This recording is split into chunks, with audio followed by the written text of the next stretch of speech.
సిద్ధపడాలి కదా. కాబట్టి నేను వాక్యంతోనే అలాగే ఎంజాయ్ చేశాను ఇంట్లో ఉండి. పాస్టర్ గారు అయితే ఆత్మీయులతో, మరి రత్నరాజు గారు కూడా వెళ్ళుంటున్నారు, రత్నకుమార్ గారు, ఇద్దరు కూడా యవ్వనస్తుల్లాగా మొత్తం మీద ఎంజాయ్ చేశారు ఈ వారం అంతా కూడా మన ఆత్మీయులతో. నాకు కూడా అలాంటి చాలా ఇష్టం. అలాగే ఎక్కడ ఉందని వెళ్ళిపోతాను నేను కూడా. అందులో పాస్టర్ గారు, రత్నకుమార్ ఎవరో తీసిపోతారు నన్ను వాళ్ళతో వెళ్తే. కానీ అది నేను మిస్ అయ్యానని ఒక విధంగా బాధపడ్డాను, కానీ ఈ విధంగా ఎంజాయ్ చేశాను వాక్యాన్ని. రెండోది, ఈ వారంలో నాకు దేవుడు రిలీఫ్ ఇచ్చాడు, స్వస్థత ఇచ్చాడు, దేవుని నామ స్తోత్రం. తర్వాత ఇంకా మూడోది ఏంటంటే, నా మిస్సెస్, మా పెద్ద అబ్బాయి, మా పెద్ద మనవరాలు ఇవాన రాజమండ్రి నుంచి రావటం, మరి ఈ మధ్య మాతో ఇక్కడ గడపడం వైజాగ్లో. మరి నిన్న దినాన్ని అక్కడిని తీసుకొని మా మిస్సెస్ జామ్ వెళ్ళటం, అక్కడ అప్పగించి మరలా రేపు రావడానికి మా మిస్సెస్ రావడానికి సిద్ధపడుతున్నారు. పెద్దబాబు, మా ఇవాన పెద్ద మనవరాలు ఇప్పుడు మన మధ్య ఉన్నారు. కాబట్టి ఈ విధంగా కుటుంబంతో గడపడానికి కూడా దేవుడు సహాయం చేశారు ఒక విధంగాను. కాబట్టి అన్ని విషయాల్లో మొత్తం మీద విడుదల ఇచ్చాడు. దేవుడు నామని స్తోత్రం కలుగును గాక. ఈ సాక్ష్యాన్ని బట్టి దేవుడు మహిమ పొందుకును గాక.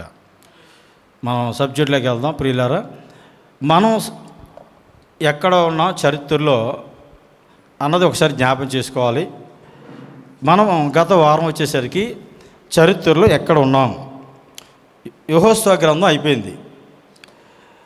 మనం మొదటి నుంచి ఒక క్రమంలో ధ్యానం చేసుకుంటూ వస్తున్నాం.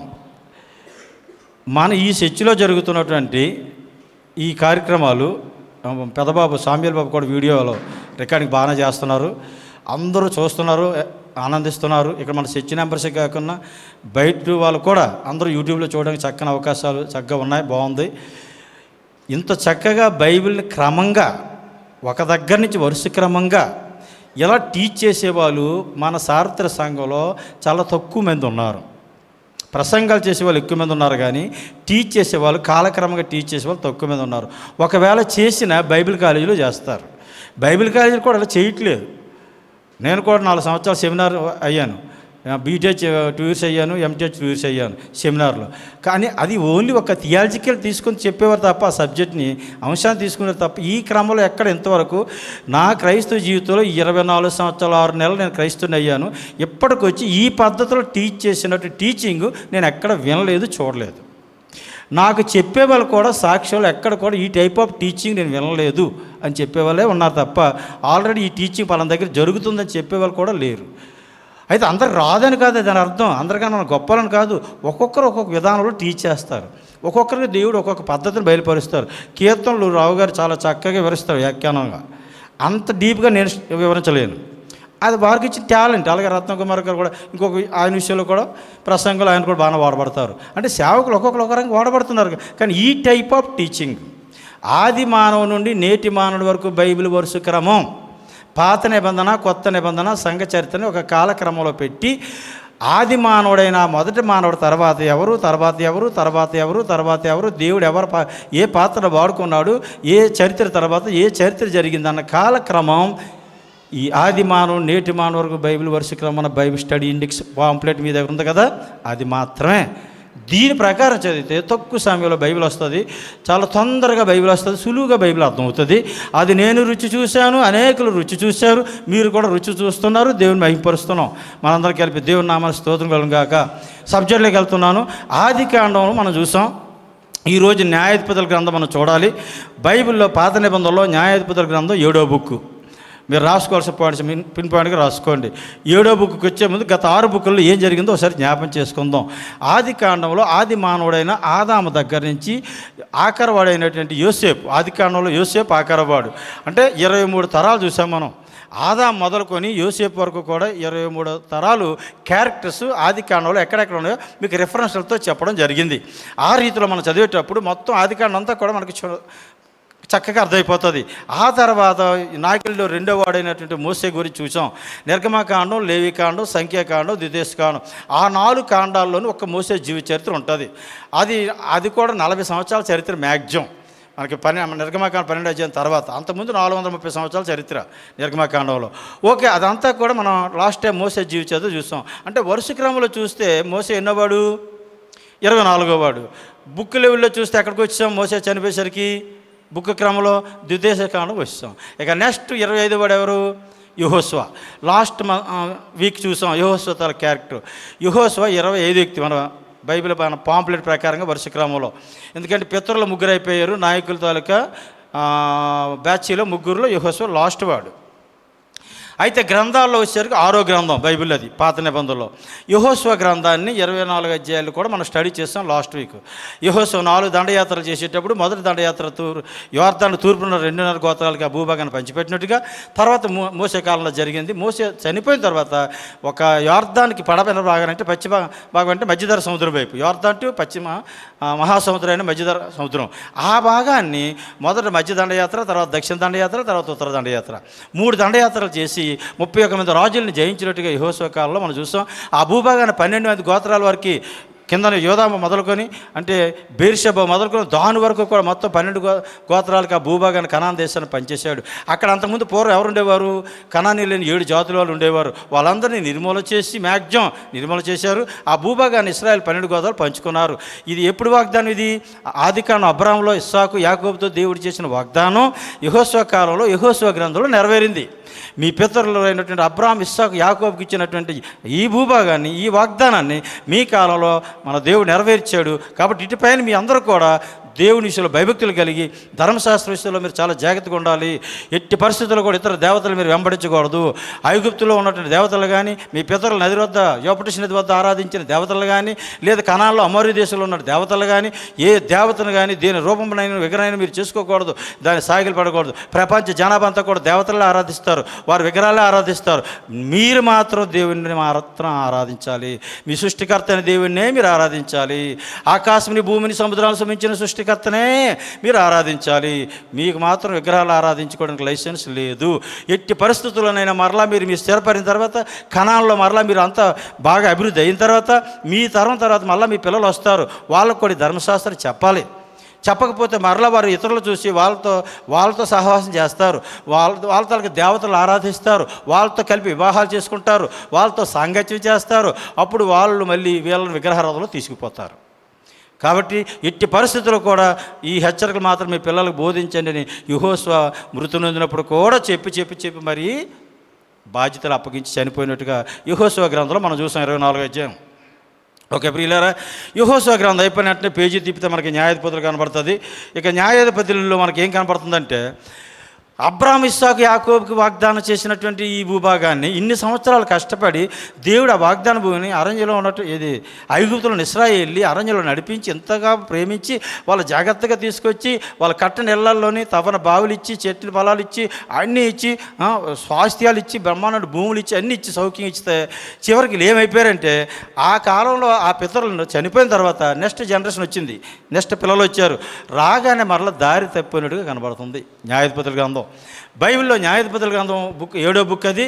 ఈ జడ్జెస్ అన్నది, ఇందులో న్యాయాధిపతులు 13 ఉంటారు. ఈ గ్రంథంలో 21 అధ్యాయాలు ఉంటాయి. న్యాయాధిపతుల గ్రంథంలో 21 అధ్యాయంలో కూడా 13 న్యాయాధిపతులు కనబడతారు. ఆ తర్వాత మొదటి సమూయేలు గ్రంథంలో మనకి ఏలి 14వ వాడు, ఆయన యాజకుడిగా కూడా చేస్తాడు. 15వ వాడేమో సమూయేలు, ఆయన ప్రవక్త, ప్రవక్త ఉద్యోగాలు మొట్టమొదటి వాడు, న్యాయాధిపతి, యాజకుడు, 3 ఉద్యోగాలు చేస్తాడు సమూయేలు. అంటే ఈ రకంగా మనకి ఈ న్యాయాధిపతులు మొదటివాడు ఒత్నీయేలు మొదలుకొని, న్యాయాధిపతి గ్రంథంలో అయితే సంసోను ఆఖరివాడు, సమూయేలు గ్రంథంలో ఇద్దరిని కలుపుకుంటే 15 మంది న్యాయాధిపతులు పరిపాలించారు. ఓకే, ఇప్పుడు యెహోషువ తర్వాత ఇప్పుడు న్యాయాధిపతిని మీరు లైన్లో పెట్టుకోవాలి. మీరు యెహోషువ తర్వాత న్యాయాధిపతి ఎవరు వస్తారు? ఒత్నీయేలు వస్తాడు. ఆ తర్వాత ఎవరు వస్తారు? ఏహూదు వస్తాడు. మీకు రిఫరెన్స్ ఇస్తాను, బైబిల్లో రిఫరెన్స్ ఇస్తాను మీకు, అంటే మీకు ముందు ఇంట్రడక్షన్ ఇస్తున్నాను నేను. ఒత్నీయేలు తర్వాత ఏహూదు వస్తాడు. ఏహూదు తర్వాత సమగర్ వస్తాడు. సమగర్ తర్వాత దెబోరా, ప్రవక్తి, ఆమె స్త్రీ, న్యాయాధిపతిని. ఆ తర్వాత గిద్యోను వస్తాడు. గిద్యోను తర్వాత గిద్యోను కొడుకు అబీమేలకు వస్తాడు. అబీమేలకు తర్వాత మళ్ళీ తోలా వస్తాడు. తోలా తర్వాత మళ్ళీ యాయిరు వస్తాడు. యాయిరు తర్వాత మళ్ళీ యెఫ్తా వస్తాడు. యెఫ్తా తర్వాత మళ్ళీ ఇబ్సాన్ వస్తాడు. ఇబ్సాన్ తర్వాత మళ్ళీ ఏలోన్ వస్తాడు. ఏలోన్ తర్వాత మళ్ళీ అబ్దోన్ వస్తాడు. అబ్దోన్ తర్వాత సంసోన్ వస్తాడు. దీంతో న్యాయాధిపతుల గ్రంథం అయిపోతుంది. న్యాయాధిపతుల గ్రంథం కాలంలో జరుగుతుంది రూతు గ్రంథం. న్యాయాధిపతుల గ్రంథం, రూతు గ్రంథం కలిపే చదువుకోవాలి మనం. ఆ తర్వాత మొదటి సమూయేలు గ్రంథంకి వెళ్ళేటప్పుడు ఏలి, ప్రధాన యాజకుడు ఏలి 14వ న్యాయాధిపతి. ఆ తర్వాత ఆఖరు న్యాయాధిపతి సమూయేలు. ఈ విధంగా 15 న్యాయాధిపతులు మనం చూస్తాం. కొంతమంది 17 న్యాయాధిపతులకు లెక్కెడతారు. కొంతమంది బైబిల్ కాలేజీల్లో 17 మంది న్యాయాధిపతులు ఎలా లెక్కెడతారంటే, వాళ్ళు సమూయేలు తన కుమారులు, మీకు మొదటి సమూయేలు గ్రంథం 8వ అధ్యాయం 2వ వచనంలో ఉంటుంది వాళ్ళ పేర్లు, యోవేలు, అబియా. సమూయేలుకి కొడుకులు 2 ఉంటారు. వాళ్ళిద్దరు కూడా సమూయేలు ఉన్నప్పుడే వాళ్ళిద్దరు న్యాయాధిపతులుగా బాధ్యతలు స్వీకరిస్తారు. అయితే ఆ ఇద్దరు కొడుకులు మంచివాళ్ళు కాదు. సమూయేలుకున్న ఆసక్తి పిల్లలకు లేదు, సమూయేలుకున్న రోషం లేదు. వాళ్ళిద్దరూ లంచాల మరుగుడి న్యాయాన్ని తిప్పేస్తారు. అందుకే అప్పుడు రాజు కావాలని కోరుకుంటారు ఇశ్రాయేలు. సమూయేలు నువ్వు మంచివాడివే, కానీ నీ పిల్లలు న్యాయం తిప్పేస్తున్నారు, కాబట్టి మాకు రాజు కావాలని కోరుకుంటారు. కాబట్టి ఆ ఇద్దరిని కొంత సమూయేలు కాలంలో న్యాయాధిపతులుగా కౌంట్ చేస్తారు కొంతమంది. అందువల్ల 17 మంది అయ్యారు వాళ్ళకి. అయితే నేనంటాను వాళ్ళిద్దరిని మనం కౌంట్ చేయకూడదు. ఎందుకంటే ఇప్పుడు నేనున్నాను, నా కాలంలో పిల్లలు విఎస్పీ రావు గారు ఉన్నారు, ఆయన కాలంలో వాళ్ళ పిల్లలు, మా తర్వాత వాళ్ళు ఏమైనా పోస్టులు చేశారు అనుకోండి, అప్పుడు కౌంట్ చేయాలి. కాబట్టి వాళ్ళు ఎవరు లెక్క వేయాలి? మాకు సమకాలికలుగా లెక్క వేయాలి. రావు గారు నేను సమకాలికులం అంతే తప్ప రావు గారి తర్వాత నేను కాదు, నా తర్వాత పాస్టర్ గారు కాదు. అలాగే సమూయేలు తర్వాత చేయలేదు ఆ కొడుకులు, సమూయేలు కాలంలో చేశారు కనుక ఆ ఇద్దరు న్యాయాధిపతుల్ని సమూయేలుకి సమకాలికల్లో మనం లెక్క వేయాలి. అప్పుడు 15 అవుతారు మనకి. ఓకే, మీకు క్లారిటీ వచ్చింది అనుకుంటున్నాను. ఇప్పుడు న్యాయాధిపతుల గ్రంథంలోకి వెళ్తున్నాను నేను. ప్రతి అధ్యాయంలో ఏ అధ్యాయాలు ఏముందో చెప్తాను, ఏ న్యాయాధిపతి గురించి ఎక్కడెక్కడ ఉందో రెఫరెన్స్ ఇస్తాను, నోట్ చేసుకోండి. తర్వాత మీరు స్టడీ చేయండి. మొత్తం న్యాయాధిపతులు 15 మంది గురించి కూడా మీకు క్లియర్గా అర్థమైపోతుంది. ఇందులో కన్ఫ్యూజ్ ఏమి ఉండదు. ఇంతవరకు ఎలాగ అర్థమైందో ప్రతి క్యారెక్టర్ కూడా ఇది కూడా అలాగే అర్థమవుతుంది. దేవుడు అట్టి కృప మనందరికీ దయచేయనుగాక. ఆమెన్. న్యాయాధిపతుల గ్రంథం 1వ అధ్యాయం. మీరు 1వ అధ్యాయానికి హెడ్డింగ్ ఏం రాసుకుంటారంటే తర్వాత మీరు చదివేటప్పుడు, అంటే ఈ స్వాధీనపరచుకోమని, కనాన్ దేశాన్ని మొత్తం స్వాధీనపరచుకోమని దేవుడు చెప్పాడు కదా యెహోషువ ద్వారా. చాలామంది స్వాధీనపరిచేసుకున్నారు శత్రువుల్ని, కానీ కొద్ది శేషాన్ని లాస్ట్ టైం కూడా మీకు చెప్పాను. కనానీలు ఆ మూల కొద్ది గుండిపోయారు, ఫిలిస్తీన్లు ఈ మూల కొద్ది గుండిపోయారు, అక్కడ ఎవరు ఈ మధ్య ఇంకెవరు అమోరీలు కొద్ది ఉండిపోయారు. కొంత శేషాన్ని కొద్ది వదిలేశారు వాళ్ళు కనానీలు. ఆ ఉండిపోయినటువంటి శ్వాసమే తర్వాత వీళ్ళకి ముళ్ళై కూర్చున్నారు, వీళ్ళకి మేకే కూర్చున్నారు వీళ్ళు. ఒక్కడుంటే చాలు దుష్టుడు మొత్తం అందరిని ప్రభావితం చేసేస్తాడు వాడు. ఒక మంచోడు ఏమి చేయలేడు కానీ అందరినీ, ఒక చెడ్డోడు మొత్తం సమాజాన్ని పాడు చేసేస్తాడు. అలాగా ఇశ్రాయేలు చుట్టూ కూడా అందరూ వీళ్ళే మ్యాక్సిమం దేశం అంతా వీళ్ళదే. కానీ యెహోషువ కాలంలో మిస్టేక్ ఏంటంటే, ఒకటి నాయకుడు సరైన నాయకుడు లేడు యెహోషువ తర్వాత, అదో మిస్టేక్. రెండోది ధర్మశాస్త్రం మీ పిల్లలకు నేర్పండిరా బాబు అంటే పిల్లలకు నేర్పడం మానేశారు. వీళ్ళు సెటిల్ అయిపోయారు కదా, హ్యాపీ అనుకున్నారు ఇంక వీళ్ళు. ఇక తర్వాత వీళ్ళు ఏం చేశారంటే వాళ్ళతో సహవాసం చేశారు. ఎవరితో? ఈ కొద్ది శాసం ఉండిపోయింది కదా, ఆ శాసం ఉంచడమే ప్రమాదం అయింది. వాళ్ళతో వీళ్ళు సహాసం చేసి వివాహాలు చేసుకున్న పండగలు, వాళ్ళ పండగలకి వీళ్ళ పండగలు ఆ రకంగా సహాయం చేశారు. దీని మీద కోపం వచ్చింది దేవుడికి. అందువల్ల ఇప్పుడు న్యాయాధిపతులు 1వ అధ్యాయంలో ఏం కనపడుతుందంటే, వారు ఇంక ఎవరెవరు శాసంగా ఉండిపోయారు అని చూపిస్తున్నాడు.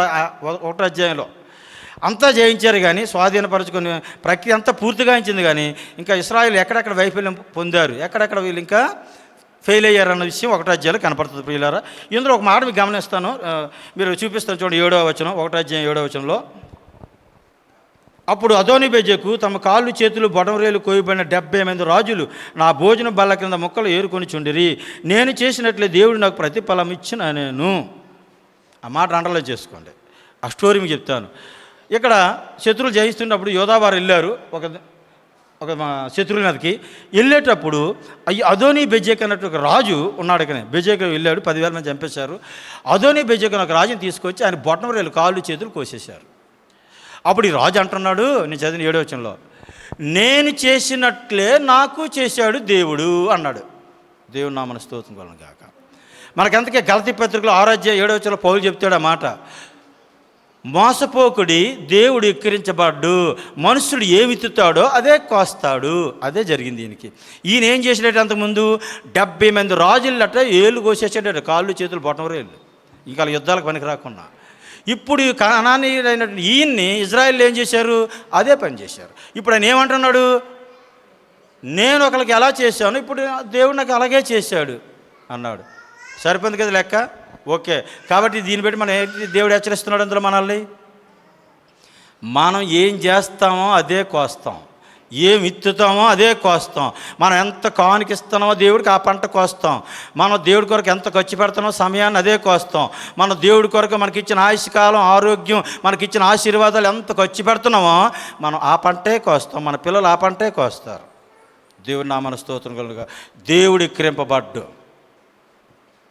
ఓకే, 2వ అధ్యాయానికి వెళ్తున్నాం ప్రియులారా.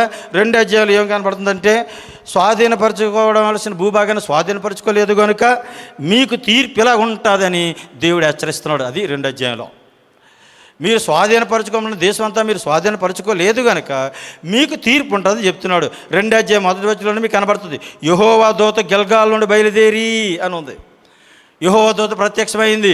ఏమయ్య ఇశ్రాయేలులారా, మీకు చెప్పినట్టు దేవుడు ఏం చెప్పాడు? మీకు వాళ్ళు బలిపీఠాలని పడగొట్టమని చెప్పాడు కదా, వాళ్ళ దేవతా స్తంభాలను నరికిపోయి పారమని చెప్పాడు కదా, అసలు వాళ్ళ శాశ్వతంతో ఉంచొద్దని చెప్పాడు కదా, వాళ్ళతో సహవాసం చేయొద్దని చెప్పాడు కదా, వాళ్ళ దేవతలు ఆరాధించొద్దని చెప్పాడు కదా. మరి మీరు చేసే పని ఏంటి? ఇది ఓన్లీ ఇశ్రాయేల్ చరిత్ర. ఇది క్రైస్తవులైన వాళ్ళు కూడా గమనించాలి. ఇశ్రాయేల్ చరిత్రలో జరిగిన దేవుడి పాత్ర, చరిత్రలో దేవుడి పాత్ర ఉంటుంది. ప్రపంచ చరిత్రలో ఏ చరిత్రలోని దేవుడి పాత్ర ఉండదు, కానీ బైబిల్ చరిత్రలో, ఇశ్రాయేల్ చరిత్రలో దేవుడి పాత్ర ఉంటుంది. చాలా ప్రాముఖ్యమైన చరిత్ర ఈ చరిత్ర. ఈ న్యాయాధిపతుల గ్రంథంలో దేవుడి పాత్ర యెహోవా దూత ఎంటర్ అయింది. ఇక్కడ పాత నిబంధన మనం చూసాం కదా, యెహోవా దూత బిలాం దగ్గర ఎంటర్ అయింది. మరి యెహోషువ గిల్గాలు ఉన్నప్పుడు యెహోవా దూత కత్తి పట్టుకుని నిలబడలేదా? యెహోవా దూత పోలేకపోతుంది వెళ్ళి. ఇప్పుడు కూడా యెహోవా దూత ఎంటర్ అయ్యి మీరు చేసింది పొరపాటు, దేవుడు మిమ్మల్ని ఇంకా అప్పగించేశాడు ఆ శత్రువులకి, వాళ్ళని పూర్తిగా నిర్మూలన చేయండి అంటే అసలు మీరు నిర్మూలన చేయడం మానేశారు. కాబట్టి ఇక్కడి నుంచి మీకు ఏం జరుగుతుంది? అందుకే ఒక విషయం మాకు చదువుతాను చూడండి. 10వ వచనం చదువుతున్నాను, 2:10. ఆ తరం వారందరూ తమ పితరుల యొద్ద చేర్చబడిరి, వారి తరువాత యెహోవానేను ఆయన ఇశ్రాయేలు కొరకు చేసిన కార్యములను ఎరగని తరం ఒకటి పుట్టగా. ఎవరండి ఆ తరం వారందరూ? ఎవరు? ఎర్ర సముద్రం దాటించడం చూసిన వాళ్ళందరూ చనిపోయారు. యోర్దాన్ దాటించేటప్పుడు చూసిన వాళ్ళందరూ చనిపోయారు. సూర్యచంద్రులు ఆపేశాడు యెహోషువ ప్రార్థన చేసే అద్భుతాలు చూసిన వాళ్ళందరూ చనిపోయారు. ఎరికో కోటలు కూలిపోయాయి, అందరూ చనిపోయారు. ఆ అద్భుతాలు చూసిన వాళ్ళందరూ చనిపోయారు. ఈ తరం ఈ పిల్లకాయలకి యెహోవా అయినను యెహోవా ధర్మశాస్త్రమైనను ఎరగలేదు. కాబట్టి ఈ పిల్లకాయలకి ఇప్పుడు ఏముంది? వీళ్ళకి అరణ్యంలో ఏ సమస్యలు లేవు, ఐగుప్తులో సమస్యలు లేవు. వాళ్ళ పితరులైతే ఐగుప్తులో బాధపడ్డారు, వాళ్ళ పితరులైతే అరణ్యంలో బాధపడ్డారు. వీళ్ళకి ఆ బాధలు లేవు, వీళ్ళకి ఆ కష్టాలు లేవు, వీళ్ళకి నష్టాలు లేవు, అంత హ్యాపీగా ఉన్నారు. కాబట్టి ఏమైపోయారు వీళ్ళు? యెహోవాని విడిచిపెట్టేశారట. విడిచిపెట్టి ఇతర దేవతలను అంబడించారట. ఆ దేవతలకు ఏంటి ఉంటాయి? పెద్ద తలకాయలు, 10 తలకాయలు, 4 చేతులు, 4 కాళ్ళు, తొండాలు, తోకలు, ఇక మీసాలు, భయంకరంగా విగ్రహాలు ఉంటాయి. ఇప్పుడు మన దేశంలో విగ్రహాలలాగే అప్పుడు కూడా బైబిల్లో అలాంటి విగ్రహాలే ఉండేవి. బయలు దేవతలు, అస్తరోతుల దేవతలు, అర్తిమి దేవతలు చాలా ఉన్నాయి. ఆ రూపాలు చూసి భయపడిపోయేవారు వీళ్ళు. అవి వాటిని పూజించకపోతే ఏం చేసేస్తాయో. అందరూ పూజించేటప్పుడు మనం పూజిస్తే తప్పేటి? అందరూ ఆ భోజనానికి వెళ్ళినప్పుడు మనం ఆ భోజనానికి వెళ్తే తప్పేటి? అందరూ ఎదురు చూసినప్పుడు మనం ఎదురు చూస్తే తప్పేటి? అందరూ దిష్టి తీసుకున్నప్పుడు మనం దిష్టి తీసుకుంటే తప్పేటి? అందరూ గుమ్మడికాయలు కొట్టుకుంటే మనం గుమ్మడికాయ కొట్టుకుంటే తప్పేటి? మన పక్క వాళ్ళు చేస్తుంటే వాళ్ళు బతికలేరా? చచ్చిపోయారు. మరి వాళ్ళు బాగానే ఉన్నారు కదా, మనకన్నా బాగున్నారు కదా వాళ్ళు, మరి మనం చేస్తే తప్పేటి అన్న ఉద్దేశంతో ఈ మోటివేషన్ అయిపోయి పిల్లలు తొట్టిల్లిపోయారు.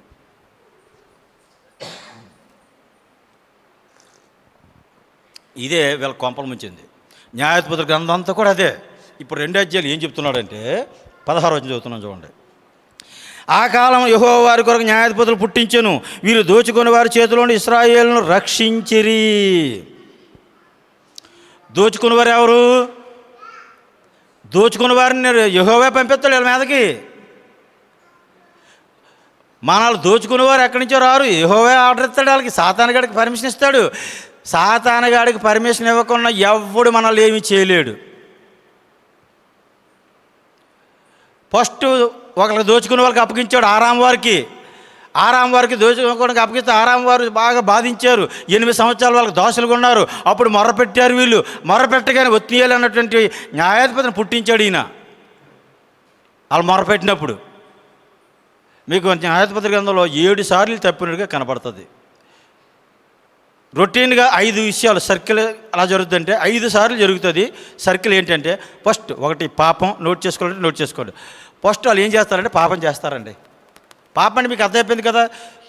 వాళ్ళ దేవుని తప్పి ఇంకెవరినైనా దేవుడు అన్నారంటే మరి మండిపోతుంది ఆయనకి. అదే రాశాడు న్యాయాధిపతుల్లో. ఆయనకి మండగా అమ్మేసాడు, వాళ్ళకి అప్పగించేసాడు వాళ్ళకి అంటాడు. ఫస్ట్ వీళ్ళు ఏం చేస్తారంటే పాపం అండి. రెండోది ఏం చేస్తారంటే పాపం చేసిన తర్వాత దేవుడు ఏం చేస్తాడు? పాపం చేస్తే పనిష్మెంట్, ఆటోమేటిక్ పనిష్మెంట్ వస్తుందండి. ఎవరి చేత పనిష్మెంట్? ఫస్ట్ ఏమో అరాం వారికి, రెండోసారి మోయాబీలకి, మూడోసారి కనానీలకి, నాలుగోసారి ఏమో ఫిలిస్తీన్లకి, ఐదోసారి ఏమో అమ్మోనీలకి, ఆరోసారి ఏమో ఇంకా ఫిలిస్తీన్లకి. ఇలా ఒక్కొక్కరికి అప్పగించాడు. అంటే ఇప్పుడు ఫస్ట్ వీళ్ళు పాపం చేస్తారు, తర్వాత దేవుడు పనిష్మెంట్ అంటే శత్రువులకు అప్పగిస్తాడు. రెండోది. మూడోది ఆ తర్వాత ఏం చేస్తారు వీళ్ళు? న్యాయాధిపతులు అదే కనపడుతుంది మీకు. మొర్ర పెడతారు, ప్రభువా ఈ తట్టుకోలేకపోతాను, ఈ శ్రమలు తట్టుకోలేకపోతాను, ఈ శ్రమలు తట్టుకోలేకపోతాను, ఈ బాధలు తట్టుకోలేకపోతాను అంటారు. మళ్ళీ దేవుడు ఎలా అంటాడు? మళ్ళీ జాలిగల దేవుడు. దేవుడికి ఉన్న వీక్నెస్ ఏంటంటే ఎవరైనా ఆయన దగ్గరికి వెళ్ళి నేను పాపాత్మ ప్రభు, నా బుద్ధిహీనత క్షమించి ప్రభు అంటే మాత్రం ఆయన కరిగిపోతాడండి. బైబిల్లో చాలా ఎగ్జామ్స్ ఉన్నాయి. మనస్సే రాజు మహాదుర్మార్గుడు, 50 సంవత్సరాలు పరిపాలించాడు. బైబిల్ మాత్రమే రాజులు అందరికీ ఎక్కువ పరిపాలించాడు. ఎంత దుర్మార్గుడు అంటే అంత దుర్మార్గుడు. కానీ ఆయన పశ్చాత్తాపడేసరికి దేవుడు కరిగిపోయాడు. ఆహాబు రాజు మహాదుర్మార్గుడు, కానీ ఆయన పశ్చాత్తాపడేసరికి ఏలియా ఇల్లు ఆహాబు పాపం చాలా బాధపడిపోతున్నాడయ్యా అని దేవుడు కరిగిపోయాడు. కాబట్టి మనకి ఏమర్థమవుతుందంటే దేవుడి మనసు, దేవుడు ఎంత ప్రేమ గలవాడంటే మనం తప్పు చేసేటప్పుడు శిక్షిస్తాడు. ఆ శిక్ష మనం భరించలేకపోతున్నప్పుడు ఆయనకు మొరపెట్టి ఆయన దగ్గరికి వచ్చి ప్రభువా నేను ఇంకా దాని జోలికి వెళ్ళను, నన్ను క్షమించంటే విడిపించేస్తాడు. దేవుడి నామమున స్తోత్రం. అదే న్యాయాధిపతి గ్రంథంలో రొట్టెన్గా జరుగుతుంటుంది. ఒకటే పాపం చేశారు, రెండోది పనిష్మెంటు, మూడోది మొర్ర, ఇప్పుడు నాలుగోది రక్షకుని పంపడం అంటే విడుదల, రక్షించడం. ఒక న్యాయాధిపతిని పంపించడం, వాళ్ళకి విడుదల కలుగు చేయడం. ఇక లాస్ట్ ఐదోది ఏంటి జరిగేది? ఆ న్యాయాధిపతి ఉన్న నాలుగు వాళ్ళకి నెమ్మది, విశ్రాంతి. ఇలా 5 రొటీన్గా జరుగుతాయి. పాపం, పనిష్మెంటు, మొర్ర, విడుదల, నెమ్మది. ఇదే కాలచక్రం న్యాయాధిపతి గ్రంథంలో. ఇలా 7 పర్యాలు జరిగింది ఒక న్యాయాధిపతి గ్రంథంలోనే. 7 పర్యాలకి ముందే అవుట్లైన్స్ ఇచ్చేస్తాను, తర్వాత అధ్యాయాలకు వెళ్తాను. ఫస్ట్ అరామనాహరాయం లేదా ఆరామం రాసుకోండి. అరామనాహరాయం పట్టణం వారిని కూషనిషాతాయం అన్నటువంటి ఒక రాజుని లేపుతాడు. ఎందుకంటే వీళ్ళు చేసిన పొరపాట్లకి మనకి 3 అధ్యాయానికి వెళ్ళినప్పుడు ఇది కనబడుతుంది. ఆ రెఫరెన్స్ మీకు ఇస్తాను, ఆ రెఫరెన్స్లు రాసుకుందరు. 7 పర్యాలు ఎక్కడని మీకు చెప్తున్నాను. అప్పుడు వాళ్ళు మొరపెడతారు. దేవుడు ఒత్నీయేలుని పుట్టించి మొట్టమొదటి న్యాయాధిపతి ఒత్నీయేలు, ఆ ఒత్నీయేలు ద్వారా విడిపిస్తాడు. 40 సంవత్సరాలు పరిపాలిస్తాడు ఈయన. ఇది మొదట. అంటే ఆరాం వారి చేతిలో నుంచి 8 సంవత్సరాల బానిసత్వం నుంచి ఒత్నీయేలు ద్వారా దేవుడు విడిపించాడు. అప్పుడు ఒత్నీయేలు 40 సంవత్సరాలు పరిపాలిస్తాడు. ఇది మొదటిసారి. ఇక రెండోసారి మరలా వీళ్ళు పాపలు పడతారు తర్వాత జనరేషన్. అప్పుడు మోయాబీలకు అమ్మేస్తాడు ఈసారి, రెండోసారి. మొదటిసారి ఏమో ఆరాం వరకు అయితే, రెండోసారి మోయాబీలకు అప్పగించాడు. మోయాబీలు 18 సంవత్సరాలు బాగుతారు వెళ్ళి, చితకబాగుతారు వెళ్ళి.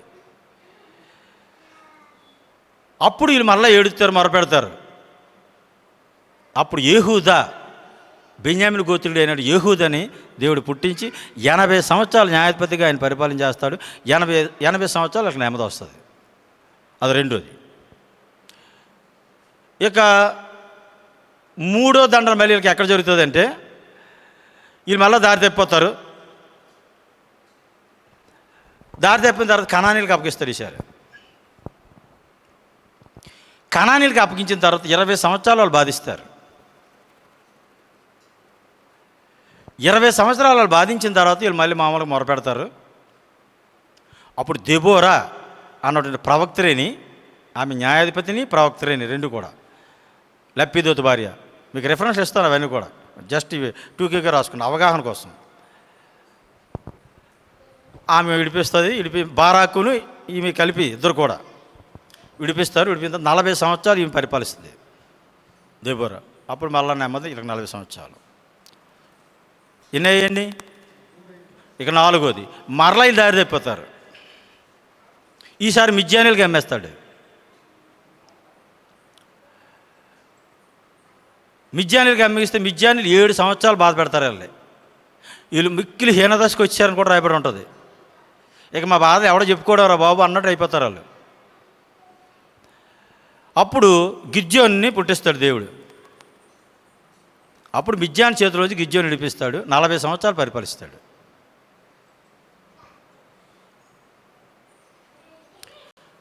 ఆ తర్వాత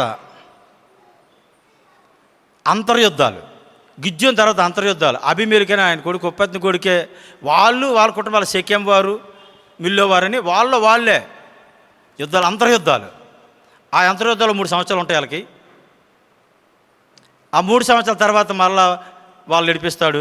తోల న్యాయాధిపతి, తోల యాయీరు అన్న వాళ్ళ ద్వారా తోల 23 సంవత్సరాలు, యాయీరు ఏమో 22 సంవత్సరాలు. వాళ్ళ ద్వారా మళ్ళీ వాళ్ళకి నెమ్మది పరిపాలన. ఇక నెక్స్ట్ ఎన్నోదండి, 5వది. ఇప్పుడు నెక్స్ట్ 6వది. ఈసారి మళ్ళీ వీళ్ళు దారి తెప్పిపోతారు, అమ్మోనీలకి అమ్మేస్తాడు. ఈసారి అమ్మోనీలకి అప్పగిస్తాడు. అమ్మోనీలకి 18 సంవత్సరాలు అప్పగిస్తాడు. 18 సంవత్సరాలు వాళ్ళు చితకొట్టిన తర్వాత మళ్ళీ మొరపెడతారు మళ్ళీ యథాప్రకారంగా. అప్పుడు యెఫ్తా వచ్చి విడిపిస్తాడు. న్యాయాధిపతి 9వ యెఫ్తా. యెఫ్తా 6 సంవత్సరాలే పరిపాలిస్తాడు. ఇక లాస్ట్ 7వది. ఈసారి మరలా వీళ్ళు తొట్టిల్లిపోతారు. ఈసారి ఫిలిష్తీయులకు అప్పగిస్తాడు. 40 సంవత్సరాలు అప్పగిస్తాడు వీళ్ళు దాస్యం.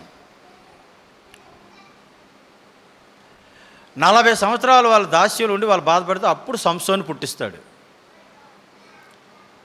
13వ న్యాయాధిపతి అయిన సంసోను, ఆయన పుట్టించి సంసోను ద్వారా వాళ్ళకి విడుదలిస్తాడు. సంసోను 20 సంవత్సరాలు న్యాయాధిపతిగా చేస్తాడు. ఇది న్యాయాధిపతుల గ్రంథంలో వాళ్ళు 7 సార్లు తప్పిపోయి మళ్ళీ రొటీన్కి మళ్ళీ లైన్లోకి రావటం. ఇప్పుడు నేను అధ్యాయంలోకి వెళ్తున్నానండి. 2వ అధ్యాయం మీకు ఆల్రెడీ చెప్పేశాను. మీకు 2వ అధ్యాయం 19వ వచనంలో కూడా మాట ఉంది. ఒక్కొక్క న్యాయాధిపతి చనిపోగా వారు వెనుక తిరిగి ఇతర దేవతలను అనుసరించి పూజించుచు వాటికి సాగిలపడుచు ఉండుట వలన తమ క్రియల్లోనేమి తమ మూర్ఖ ప్రవర్తనలోనేమి దేనిని విడవక తమ పూర్వీకుల కంటే మరీ మిగిలి చెడ్డవారైరి. మీరు అండర్లైన్ చేసేసుకోవటమే ఆ వచనాలు. ఇప్పుడు న్యాయాధిపతులు స్టార్ట్ అవుతున్నారు. ఇందాక మీకు చెప్పిన న్యాయాధిపతులు ఎక్కడెక్కడ ఉన్నారు రెఫరెన్స్లు వస్తున్నాయి. 3వ అధ్యాయానికి వెళ్తున్నాను నేను. 3వ అధ్యాయంలో మీకు 11వ వచనం వరకు కూడా, 1 నుండి 11వ వచనం వరకు కూడా ఒత్నీయేలు. మొదటి న్యాయాధిపతి ఒత్నీయేలు కాలం. ఆ రెఫరెన్స్ మీరు చదువుకుంటే ఒత్నీయేలు గురించి అర్థమైపోతుంది మీకు. ఎందుకంటే 5-6 వచనాల్లో కంప్లీట్గా వాళ్ళు చేసిన పాపమేటే రాశాడు. వాళ్ళ పెళ్ళిళ్ళకి వీళ్ళ కుమార్తెలు వాళ్ళకి ఇవ్వడం, వాళ్ళ కుమార్తెలు వీళ్ళు చేసుకోవడం, వీళ్ళ కుమారులు వాళ్ళకి ఇవ్వడం, వాళ్ళ కుమారులు వీళ్ళకి ఇచ్చుకోవడం, వివాహాల దగ్గర ఫెయిల్ అయిపోయారు. తర్వాత వాళ్ళ దేవతలు ఆరాధించడం. వివాహంలో ఎప్పుడైతే తప్పుటాడు చేసామో ఆటోమేటిక్గా దేవతారాధనలోకి వెళ్ళిపోతాం. ఎందుకంటే మనం అన్యులు పెళ్లి చేసుకుంటాం, వాళ్ళకి బైబిల్ తెలీదు, దేవుడు తెలీదు, ఆరాధన తెలీదు, ప్రార్థన చేయడం తెలీదు. ఆ ఆచారాలన్నీ పట్టుకొస్తారు మన ఇంట్లోకి. ఆ పెళ్లి చేసుకున్నప్పుడు వాళ్ళ ఆచారాలు, పిల్లలు పుట్టినప్పుడు వాళ్ళ ఆచారాలు, ఇవన్నీ మనకు రుద్దుతారు. వీళ్ళు మనం ఏమైపోతాం, మన పిల్లలు స్ట్రాంగ్గా ఉండరు కదా. ఎందుకంటే ధర్మశాస్త్రం ఆంతర్యులు ఉంటే కదా స్ట్రాంగ్ ఉంటారు. ధర్మశాస్త్రం బీరువాళ్ళు ఉంటే ఇంత భాషగా చెప్పారు కదా, ధర్మశాస్త్రం బీరువాళ్ళు అయితే స్ట్రాంగ్ ఉంటాం మనం. ప్రపంచం మీద ఉన్నటువంటి అన్ని భాషల బైబిల్ అన్నీ కొనిసి ₹1,00,00,000 పెట్టి ఒక బంగళా కట్టేసి అందులో బీరువాలు వేసినా తాళం పెట్టినా నీ ఆంతర్యంలో ధర్మశాస్త్రం లేకపోతే నువ్వు స్ట్రాంగ్ ఉండవు. బీరువా స్ట్రాంగ్ ఉంటుంది, బైబిల్ స్ట్రాంగ్ ఉంటాయి. పిల్లల వరకు పనికొస్తాయి, అవి తరతరాలు పనికొస్తాయి. ఈ ధర్మశాస్త్రం నీ ఆంతర్యంలో ఉంటేనే నా అడుగులు జారవని రాశాడు. ధర్మశాస్త్రం చేతిలో ఉండడం కాదు, బీరువాలో ఉండడం కాదు, నా ఆంతర్యంలో ఉండాలి. వాక్యమును యాకోబుకు తెలియచేసిన వాడని, వాక్యమును యాకోబుకు తెలియచేసిన వాడని, ఏ జనమునకీలాగున చేసి ఉండాలేదని, ఏ జనమునకీలాగున చేసి ఉండాలేదని, దేవునికి స్తోత్రము గానము చేయుటయే మంచిది, మనమందరము స్తుతి గానము చేయుటయే మంచిది. హల్లెలూయా. యాకోబుకు మాత్రమే 12 గోత్రాల వరకే వాక్యం తెలియజేశాడు తప్ప ప్రపంచంలో మోయాబులకు కానీ, అమ్మోలకు కానీ, ఫిలిష్తీయులకు కానీ, సిరియా వరకు కానీ, అశ్షూరు వరకు కానీ, బబులోనికి కానీ, ఐగుప్తులకు కానీ, ప్రపంచంలో ఉన్నట్టు ఇంకెవ్వరికి కూడా దేవుడు వాక్యం తెలియచేయలేదు. ఒక్క యాకోబు సంతానం 12 గోత్రాలకు మాత్రమే వాక్యం ఇచ్చాడు. ఈరోజు క్రైస్తవుడికే వాక్యం ఇచ్చాడు, సార్వత్రిక సంఘానికే దేవుని వాక్యం ఇచ్చాడు తప్ప ఈ ప్రపంచంలో ఉన్నటువంటి మేధావులకు కానీ, జ్ఞానులకు కానీ ఎవరికి కూడా ఆయన వాక్యం బయలుపరచలేదు. నీకు నాకు తప్ప. దేవుని నామన స్తోత్రం కలుగును గాక. ప్రియులారా, ఓకే, ముందుకెళ్తాను. ఇక 2వ సెక్షన్ 3వ అధ్యాయం 12వ వచనం నుంచి 29వ వచనం వరకు రాసుకోండి. వీళ్ళు రెండోసారి మరలా తప్పారు. ఇందా మీకు చెప్పాను కదా, ఈసారి మోయాబీలకి అమ్మేశాడు. మోయాబు రాజు ఎగ్లోను, అందులో పేర్లు ఉంటాయి మీకు, ఆ భాగాలు మీరు చదువుకోండి. 18 సంవత్సరాలు చితగొట్టాడు వీళ్ళు మరలా మొర్ర పెట్టేసరికి దేవుడు కనికరించి గెరా కుమారుడు అయినటువంటి ఏహూది ఎడమ చేతి వాటవాడు. ఎడమ చేత లెఫ్ట్ హ్యాండ్ ఫైటింగ్ ఇంది. ఈయన మొత్తం 80 సంవత్సరాలు పరిపాలించాడు. ఈయన ఎలాగా పరిపాలించాడు అన్నది 29వ వచనం వరకు రాయబడి ఉంది. ఇక నెక్స్ట్ 3వ న్యాయాధిపతి సంగర్, 3వ అధ్యాయం 30వ వచనం, ఒకే ఒక వచనం.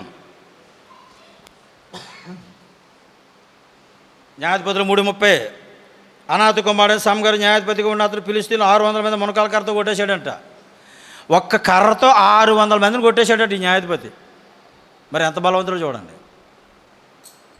కత్తి లేదు, బాంబు లేదు, ఒక్క కర్రతో, మునకాల కర్రతో, పశువులు కాసుకున్న కర్ర. మళ్ళీ ఈయన గురించి 5వ అధ్యాయం 6వ వచనంలో ఉంది. దెబొరా పాటలో 5వ అధ్యాయం 6వ వచనంలో ఈయన గురించి పాట పాడుతున్నారు అక్కడ. కానీ ఒకే ఒక వచనంలో ఉంటుంది ఈయన చరిత్ర 3:30. ఓకే, 3వ అధ్యాయం అర్థమైంది అనుకుంటున్నాను. 3 న్యాయాధిపతులు అయ్యారు మనకి. ఒత్నీయేలు గురించి ఎక్కడ ఉందో, ఏహూదు గురించి ఎక్కడ ఉందో, సంగర్ గురించి ఎక్కడ ఉందో మీకు రెఫరెన్స్ ఇచ్చాను. దాని ప్రకారం మీరు చదవండి, ఇంకా బాగా అర్థమవుతుంది. ఇక 4వ అధ్యాయానికి వెళ్తున్న ప్రియులారా, 4వ అధ్యాయం 5వ అధ్యాయం ఒకే న్యాయాధిపతి గురించి రాయబడి ఉంది. 4, 5 అధ్యాయం. ఈ 4, 5 అధ్యాయంలో ఉన్నటువంటి న్యాయాధిపతిని ఎవరంటే దెబోరా. ఈ దెబోరాకి సహాయకుడు ఎవరంటే బారాకు. అభినయం కుమారుడైనటువంటి బారాకు ఈమెకు సహాయకుడు. లప్పిదోతు భార్య, ఈమె భర్త పేరు లప్పిదోతు. ఈమె ఇశ్రాయేలుకి న్యాయం తీర్చేది, ప్రవక్తనిగా ఉండేది. మనకి మిరియాం తర్వాత మరలా మనకి ఈ స్త్రీ కనబడుతుంది ఇక్కడ. నిర్గమకాండ మిరియాంలో చూస్తాం ప్రవక్తని, తర్వాత మరలా ఈమె ఇక్కడ కనబడుతుంది. న్యాయాధిపతుల గ్రంథంలో గొప్ప హైలైట్ ఏంటంటే స్త్రీల పాత్ర ఎక్కువ. గొప్ప గనులైన స్త్రీలు ఉన్నారు ఇందులోని. ఓకే, అయితే వీళ్ళ కాలంలో శత్రువులు ఎవరు? ఈ భాగం మీరు చదివేటప్పుడు 4వ అధ్యాయం మీరు చదివేటప్పుడు ఏం చేస్తారంటే, ఆయన కాలంలో శత్రువులు కనాన్ రాజు అని యాబీన్, ఆయన సైన్యాధిపతి సీసేరా, ఆయనకి 900 ఇనపరథాలు ఉన్నాయి. 20 సంవత్సరాలు బాధ పెట్టాడు ఇశ్రాయేలీని ఈ సీసేరా. దేవుడు ప్రవక్తని లేపాడు, దెబోరాని. ఒకసారి ఒక మాట అంటుంది ఆమె, బారాకు నువ్వు వెళ్ళు ఒకసారి సీసేరాతో యుద్ధానికి వెళ్తే, అప్పుడు ఏమంటాడంటే బారాకు, నువ్వు నాతో వస్తే తప్ప నేను వెళ్ళమ్మా అంటాడు. జనరల్గా ఎవరు స్త్రీల తోడుగా రమ్మనరు, ఆడవాళ్ళ తోడుగా రమ్మన్నారంటే నువ్వు మగోడు కాదని అర్థం. కానీ బారాకు ఏమంటాడంటే, అమ్మ నువ్వు వస్తే తప్ప నేను వెళ్ళ యుద్ధానికి అంటాడు. అంటే దెబోరా ఎంత ధైర్యవంతురాలో చూడండి. 9వ వచనం 4:9. అప్పుడు ఆమె నీతో నేను అగత్యంగా వచ్చేదను, అయితే నీవు చేయి ప్రయాణం వల్ల నీకు ఘనత కలుగదు. యెహోవా ఒక స్త్రీ చేతికి సీసేరాను అప్పగించినని చెప్పి తాను లేచి బారాకుతో కూడా కెదేశునికి వెళ్ళాను. వస్తాను రాలేక కాదు, నేను వచ్చాను అనుకో ఘనత నాకు వస్తుంది. ఓ స్త్రీ చేతిలో చచ్చిపోయాడరా సీసేరా అన్నటువంటి ఘనత మళ్ళీ నాకు వస్తుంది. చివరికి ఆమె ప్రవక్త కదా, ఆమె పలికినట్టుగా స్త్రీ చేతిలోనే చచ్చిపోయాడు సీసేరా.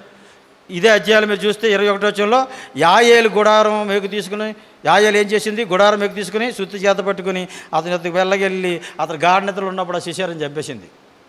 ఎవరి సీసేరా? హేబేరు భార్య అని యాయేలు ఒక సైన్యాధిపతి, 900 ఇనపరథాలు గల ఒక సైన్యాధిపతిని సీసేరాని, మహావీరుడైనటువంటి సీసేరాని, తన రాజు అని యాబీన్ దగ్గర ఉన్నటువంటి కనాన రాజు అని యాబీన్ దగ్గర ఉన్న సీసేరాని ఒక స్త్రీ చంపేసింది. ఏవి కాకుండా ఎలా చంపేసిందో అధ్యాయం చదవండి 4వ అధ్యాయంలో.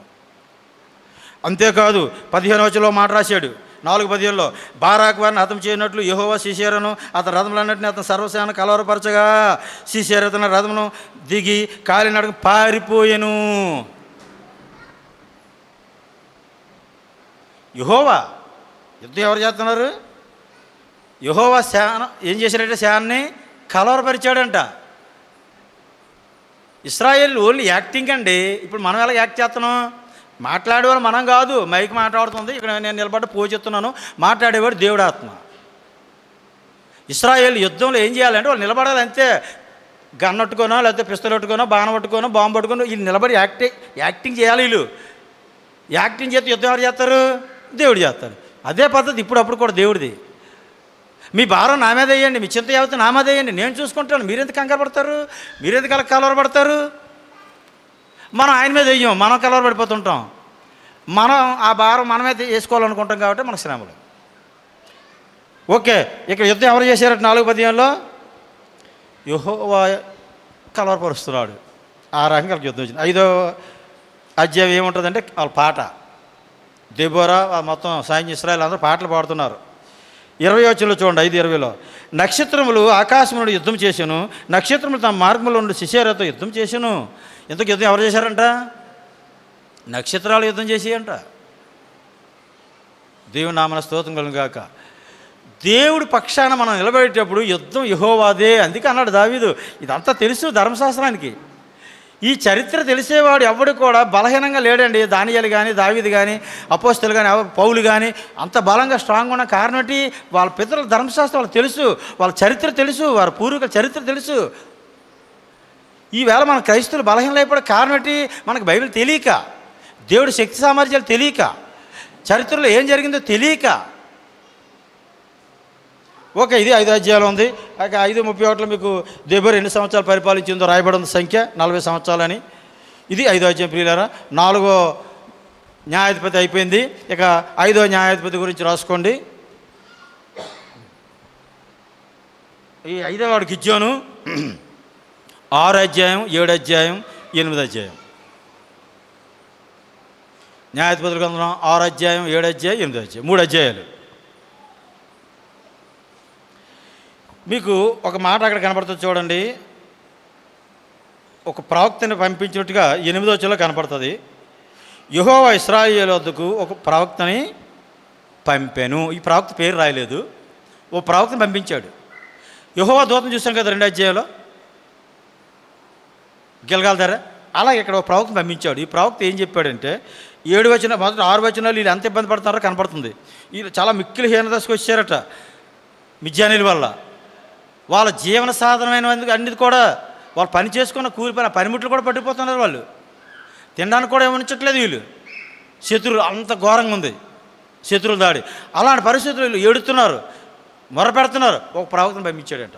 ప్రవక్త పంపితే ప్రవక్త ఏమన్నాడంటే 10వ వచనం చదువుతున్నా చూడండి, 6:10 మీరు అమోరీయుల దేశంలో నివసించున్నారు, వారి దేవతలకు భయపడకడని మీతో చెప్పితను కానీ మీరు నా మాట వినకపోతిరి. దేవుడు మోపే ఫస్ట్ నేరం ఇదేనండి. అస్సలు మీ దేశంలో ఉన్న దేవతలకు కానీ, దేవుళ్ళకి కానీ, మనుషులకు కానీ, పరిస్థితులకు కానీ దేనికి మీరు భయపడకూడదు. మీరేం చేశారు? అయ్యో మీకు చేసేస్తాయని, వాటి వల్ల హాని అయిపోతుందని మీరు భయపడిపోయి వాటికి మొక్కారు. వాళ్ళు ప్రసాదాలు తీసుకున్నారు, వాళ్ళతో సహవాసాలు చేశారు, వాళ్ళతో వియ్యాలు అందారు. కాబట్టే మీకు ఈ గతి పట్టింది అంటున్నాడు. ఎవరు? ప్రవక్త వచ్చి. ఇక అక్కడితో నాగాడా 11వ వచనం చూడండి. యెహోవా దూత వచ్చి అభియజరుడైన యోవాసు కలిగిన ఒప్రాలోని మస్తకి వృక్షం కింద కూర్చుండెను. యెహోవా దూత మళ్ళీ ప్రత్యక్షమైంది. ప్రత్యక్షమయ్యేసరికి ఇక్కడ ఒక వీరుడు ఉన్నాడు. ఈయన చాలా మహావీరుడు, ఈయన పరాక్రమ గల బలాఢ్యుడు. ఈయన ఎవరు? గిద్యోను. ఇంత పరాక్రమ గల బలాఢ్యుడు, చాలా గొప్ప బలవంతుడు. కానీ గానుగు చాటును దాగున్నాడంట. దాగుని ఎక్కడ మిద్యానీలు దొరికిపోతానేమో, మిద్యానీలు ఎక్కడ వస్తారేమో, శత్రువులు వస్తారో భయపడి ఆ చాటు నుండి దొలగొట్టుకుంటున్నాడట అవి ఆ గోధుమలు. యెహోవా దూత చేయమన్నది పరాక్రమ 12వ వచనం పరాక్రమ గల బలాఢ్యుడా యెహోవా నీకు తోడై ఉన్నాడని అతనితో చెప్పగా గిద్యోను ఏమన్నాడు? ఇంకా నేను ఇవన్నీ చదవను, మీరు తారా చదువుకోండి. 6వ అధ్యాయం చెప్తున్నాను నేను ఇప్పుడు, న్యాయాధిపతుల గ్రంథం 6వ అధ్యాయం ఏమని చెప్తున్నాను? అయ్యా, దేవుడు నాకు తోడై ఉంటే ఇదంతా ఎలా జరిగింది? దేవుడు నా ఇంటి వరకు తోడై ఉంటే ఇదంతా ఎలా జరుగుతుంది? మిద్యానీలు ఏమాత్రం వాళ్ళు ఆఫ్టర్ ఆల్ మోసే కాలంలో వాళ్ళు మొత్తం లేపేసాం మేము. మా పితరుల కాలంలో చరిత్రలో వాళ్ళ గురించి లేపేసినట్టు ఉందాం మేము. అక్కడ ఉన్న బిలామును కూడా లేపేశారు మా వాళ్ళు. ఈరోజు అదే మిద్యానీలు మా మీదకి వచ్చి మమ్మల్ని అనిచేశారు కదా. ఇప్పుడు దేవుడు మాకు తోడై ఉంటే మాకు ఇదంతా ఎలా జరుగుతుంది? యెహోవా మాకు తోడై ఉంటే ఈ కష్టాలు ఎలాగొస్తున్నాయి మాకు? ప్రభు మాకు తోడై ఉంటే ఈ బాధలన్నీ ఎలాగొస్తున్నాయి మాకు అని అడుగుతున్నాడు. అప్పుడు దూత బలపరుస్తున్నాడు. దూతకి నీ గిద్యోనికి డిస్కషన్ జరుగుతుంది ఇక్కడ. లేదు నువ్వు వెళ్ళు అని చెప్తున్నాడు. 16వ వచనంలో నేను నీకు తోడైందును, ఒకే మనిషిని హతం చేసినట్లు మిద్యాన్ని నీవు హతం చేయదువు. ఒక్క మనిషిని జమిలి చంపేస్తావు మొత్తం విజయాలందరూ కూడా అని చెప్తున్నాడు గిజ్జోన్తో. ఇంకా తర్వాత ఈయన మన సూచనలు కూడా అడుగుతాడు, ఇంతకీ ప్రభువా మరి ఏంటి నాకు ఏదైనా సూచన చూపించంటే, సరే ఒక మేకపిల్ల తీసుకొస్తాడు, అక్కడ ఏదో పెడతాడు, వంట చేసే భక్ష్యాలని పెడతాడు. ఆయన ఏమో కర్రతిల ముట్టగానే అగ్ని జ్వాల, రాతిలో నుంచి అగ్ని జ్వాలలు బయటకు వచ్చి వాటిని దహించినట్టుగా కనబడతాం. ఇది యెహోవా దూతకిని గిజ్జోనికి జరుగుతున్న సంభాషణ. 24వ వచనం వరకు మీకు అదే. ఇక నెక్స్ట్ 25వ వచనం నుంచి 32వ వచనం వరకు ఇంకో సంభాషణ జరుగుతుంది. ఇప్పుడు యెహోవా మాట చెప్తున్నాడు, అంటే యెహోవా దూత చెప్తున్నాడు ఎవరు? గిజ్జోన్తోనే. గిజ్జోను, నువ్వు ఒకసారిలే, మీ తండ్రి కట్టించిన ఆ బయలు దేవతా స్తంభాన్ని, దేవతా స్తంభాన్ని నరికి పారే, ఆ బలిపేటను నరికి పారే, మొత్తం దాన్ని అంతా శుద్ధి చేసి అని చెప్పాడు. అప్పుడు గిజ్జోను 10 మంది మనుషులు తీసుకుని వెళ్ళి రాత్రి వేళ, పగలు వెళ్ళడానికి భయపడి ఎంత గొడవలు అయిపోతాయి కదా, రాత్రి వేళ వెళ్ళి 10 మంది తీసుకెళ్ళి ఆ బలిపేటను తీసేశాడు, ఆ దేవతా స్తంభం నరికేశాడు, యెహోవాకు బలిపేటను కట్టేశాడు. ఉదయం లేసి అందరూ వచ్చారు బయటికి. ఎవర్రా బలిపేట ఎదురా? ఈ బలిపేట ఎవరిది? ఎంత ధైర్యం ఎవరికరా మన ఊరిలో ఉంది? ఎంత ధైర్యం మన ఊళ్ళో ఎవరికి ఉంటుందిరా? గిజ్జోనికి ఉంటుంది. ఆడే కదా పరాక్రమకులు బలాడు.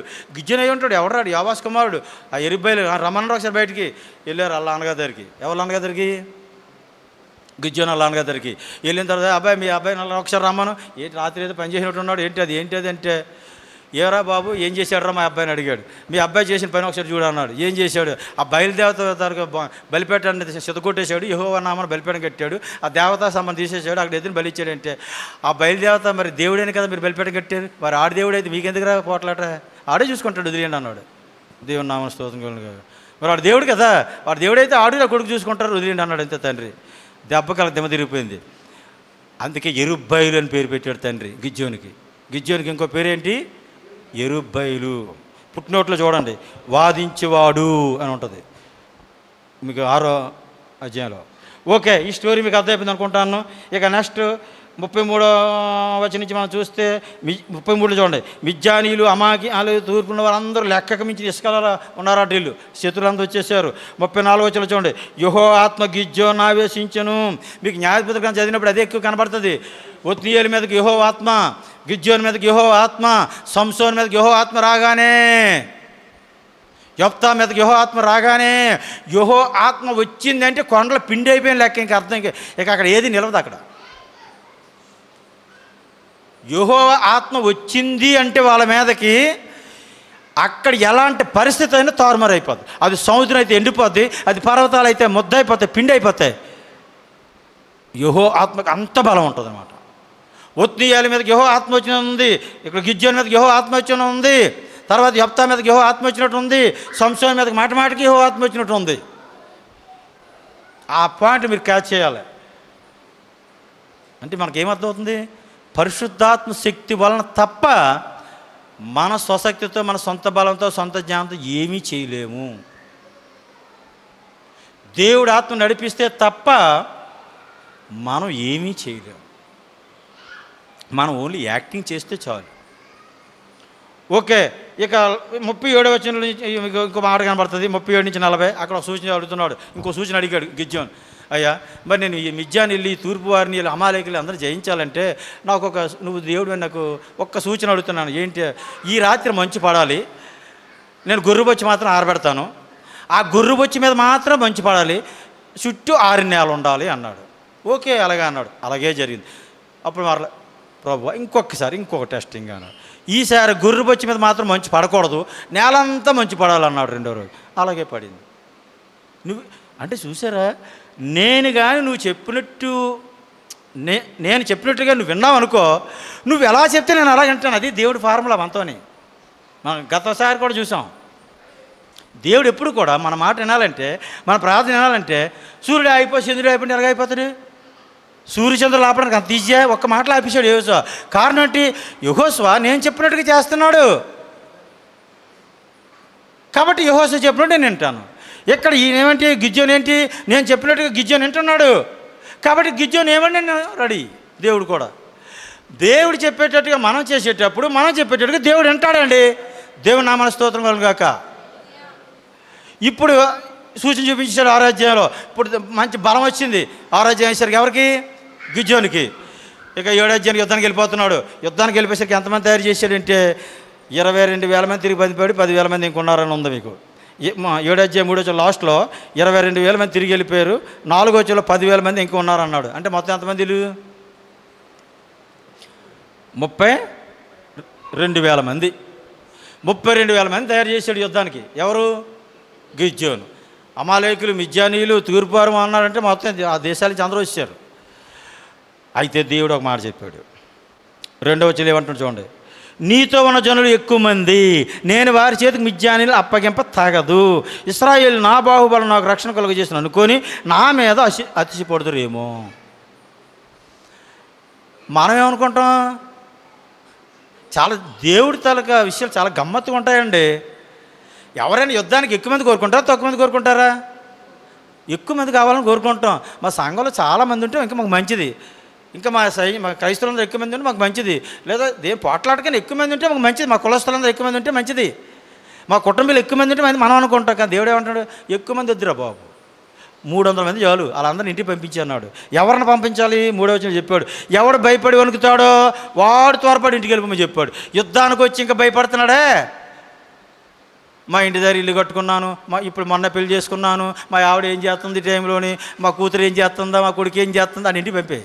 అలాంటి వాళ్ళందరూ ఇంటికి పంపేసి నేను ఒక సూచన చెప్తాను. అక్కడికి వెళ్ళి అందరికీ ఆ నద్దరి తీసుకెళ్ళు, వాటర్ తాగుతుంటారు. ఎవరు నేను చెప్పినట్టుగా నీళ్ళు చేతులకు అందించుకుని తాగుతారో వాళ్ళు తీయ అన్నాడు. 300 మంది తీసాడు. దేవుని నామన స్తోత్రం కలుగును గాక.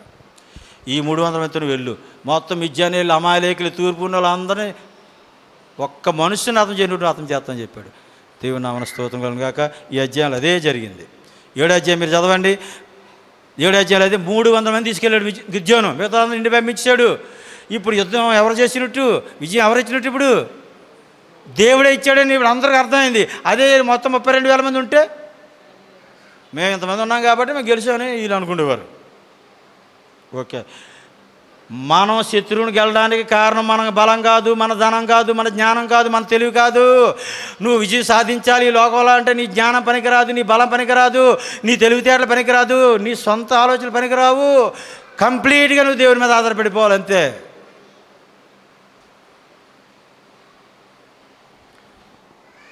ఇరవై 22వ వచనం 7వ అధ్యాయం 22లో ఆ మాట ఉంది. ఆ 300 మంది బోర్లు ఊదినప్పుడు యెహోవా దండంతటి ప్రతి వాని ఖడ్గం వాని పొరుగు వాని మీదకి త్రిప్పెను. ఇప్పుడు యుద్ధం ఎవరు చేశారండి? అండర్లైన్ చేసుకోవాలి. వచనాలు మీకు గుండెకాయలు లాంటి వచనాలు మీకు చదివి వినిపిస్తున్నాను నేను, అంటే చదివి వినిపించట్లేదు. 7:22 న్యాయాధిపతులు వారు పొడుగు వారి ఖడ్గాలు వారి వైపు తిప్పారట. సైనికులందరూ వాళ్ళు పొడి చేసుకున్నారు. ఇంతకని వీళ్ళే యుద్ధం చేయాలి. వీళ్ళు బోర్లు ఊదారు, ఆ కొండలు ఖాళీ కొండలు పట్టుకున్నారు, ఆ కొండలో డ్యూటీలు పెట్టారు. అందరూ ఒకసారి కేకలేసారు, గిజ్జని కేకలేగానే వీళ్ళు కేకలేశారు, కొండలు ఒక్కసారి పడగొట్టేశారు. బాగా సౌండ్ వచ్చింది.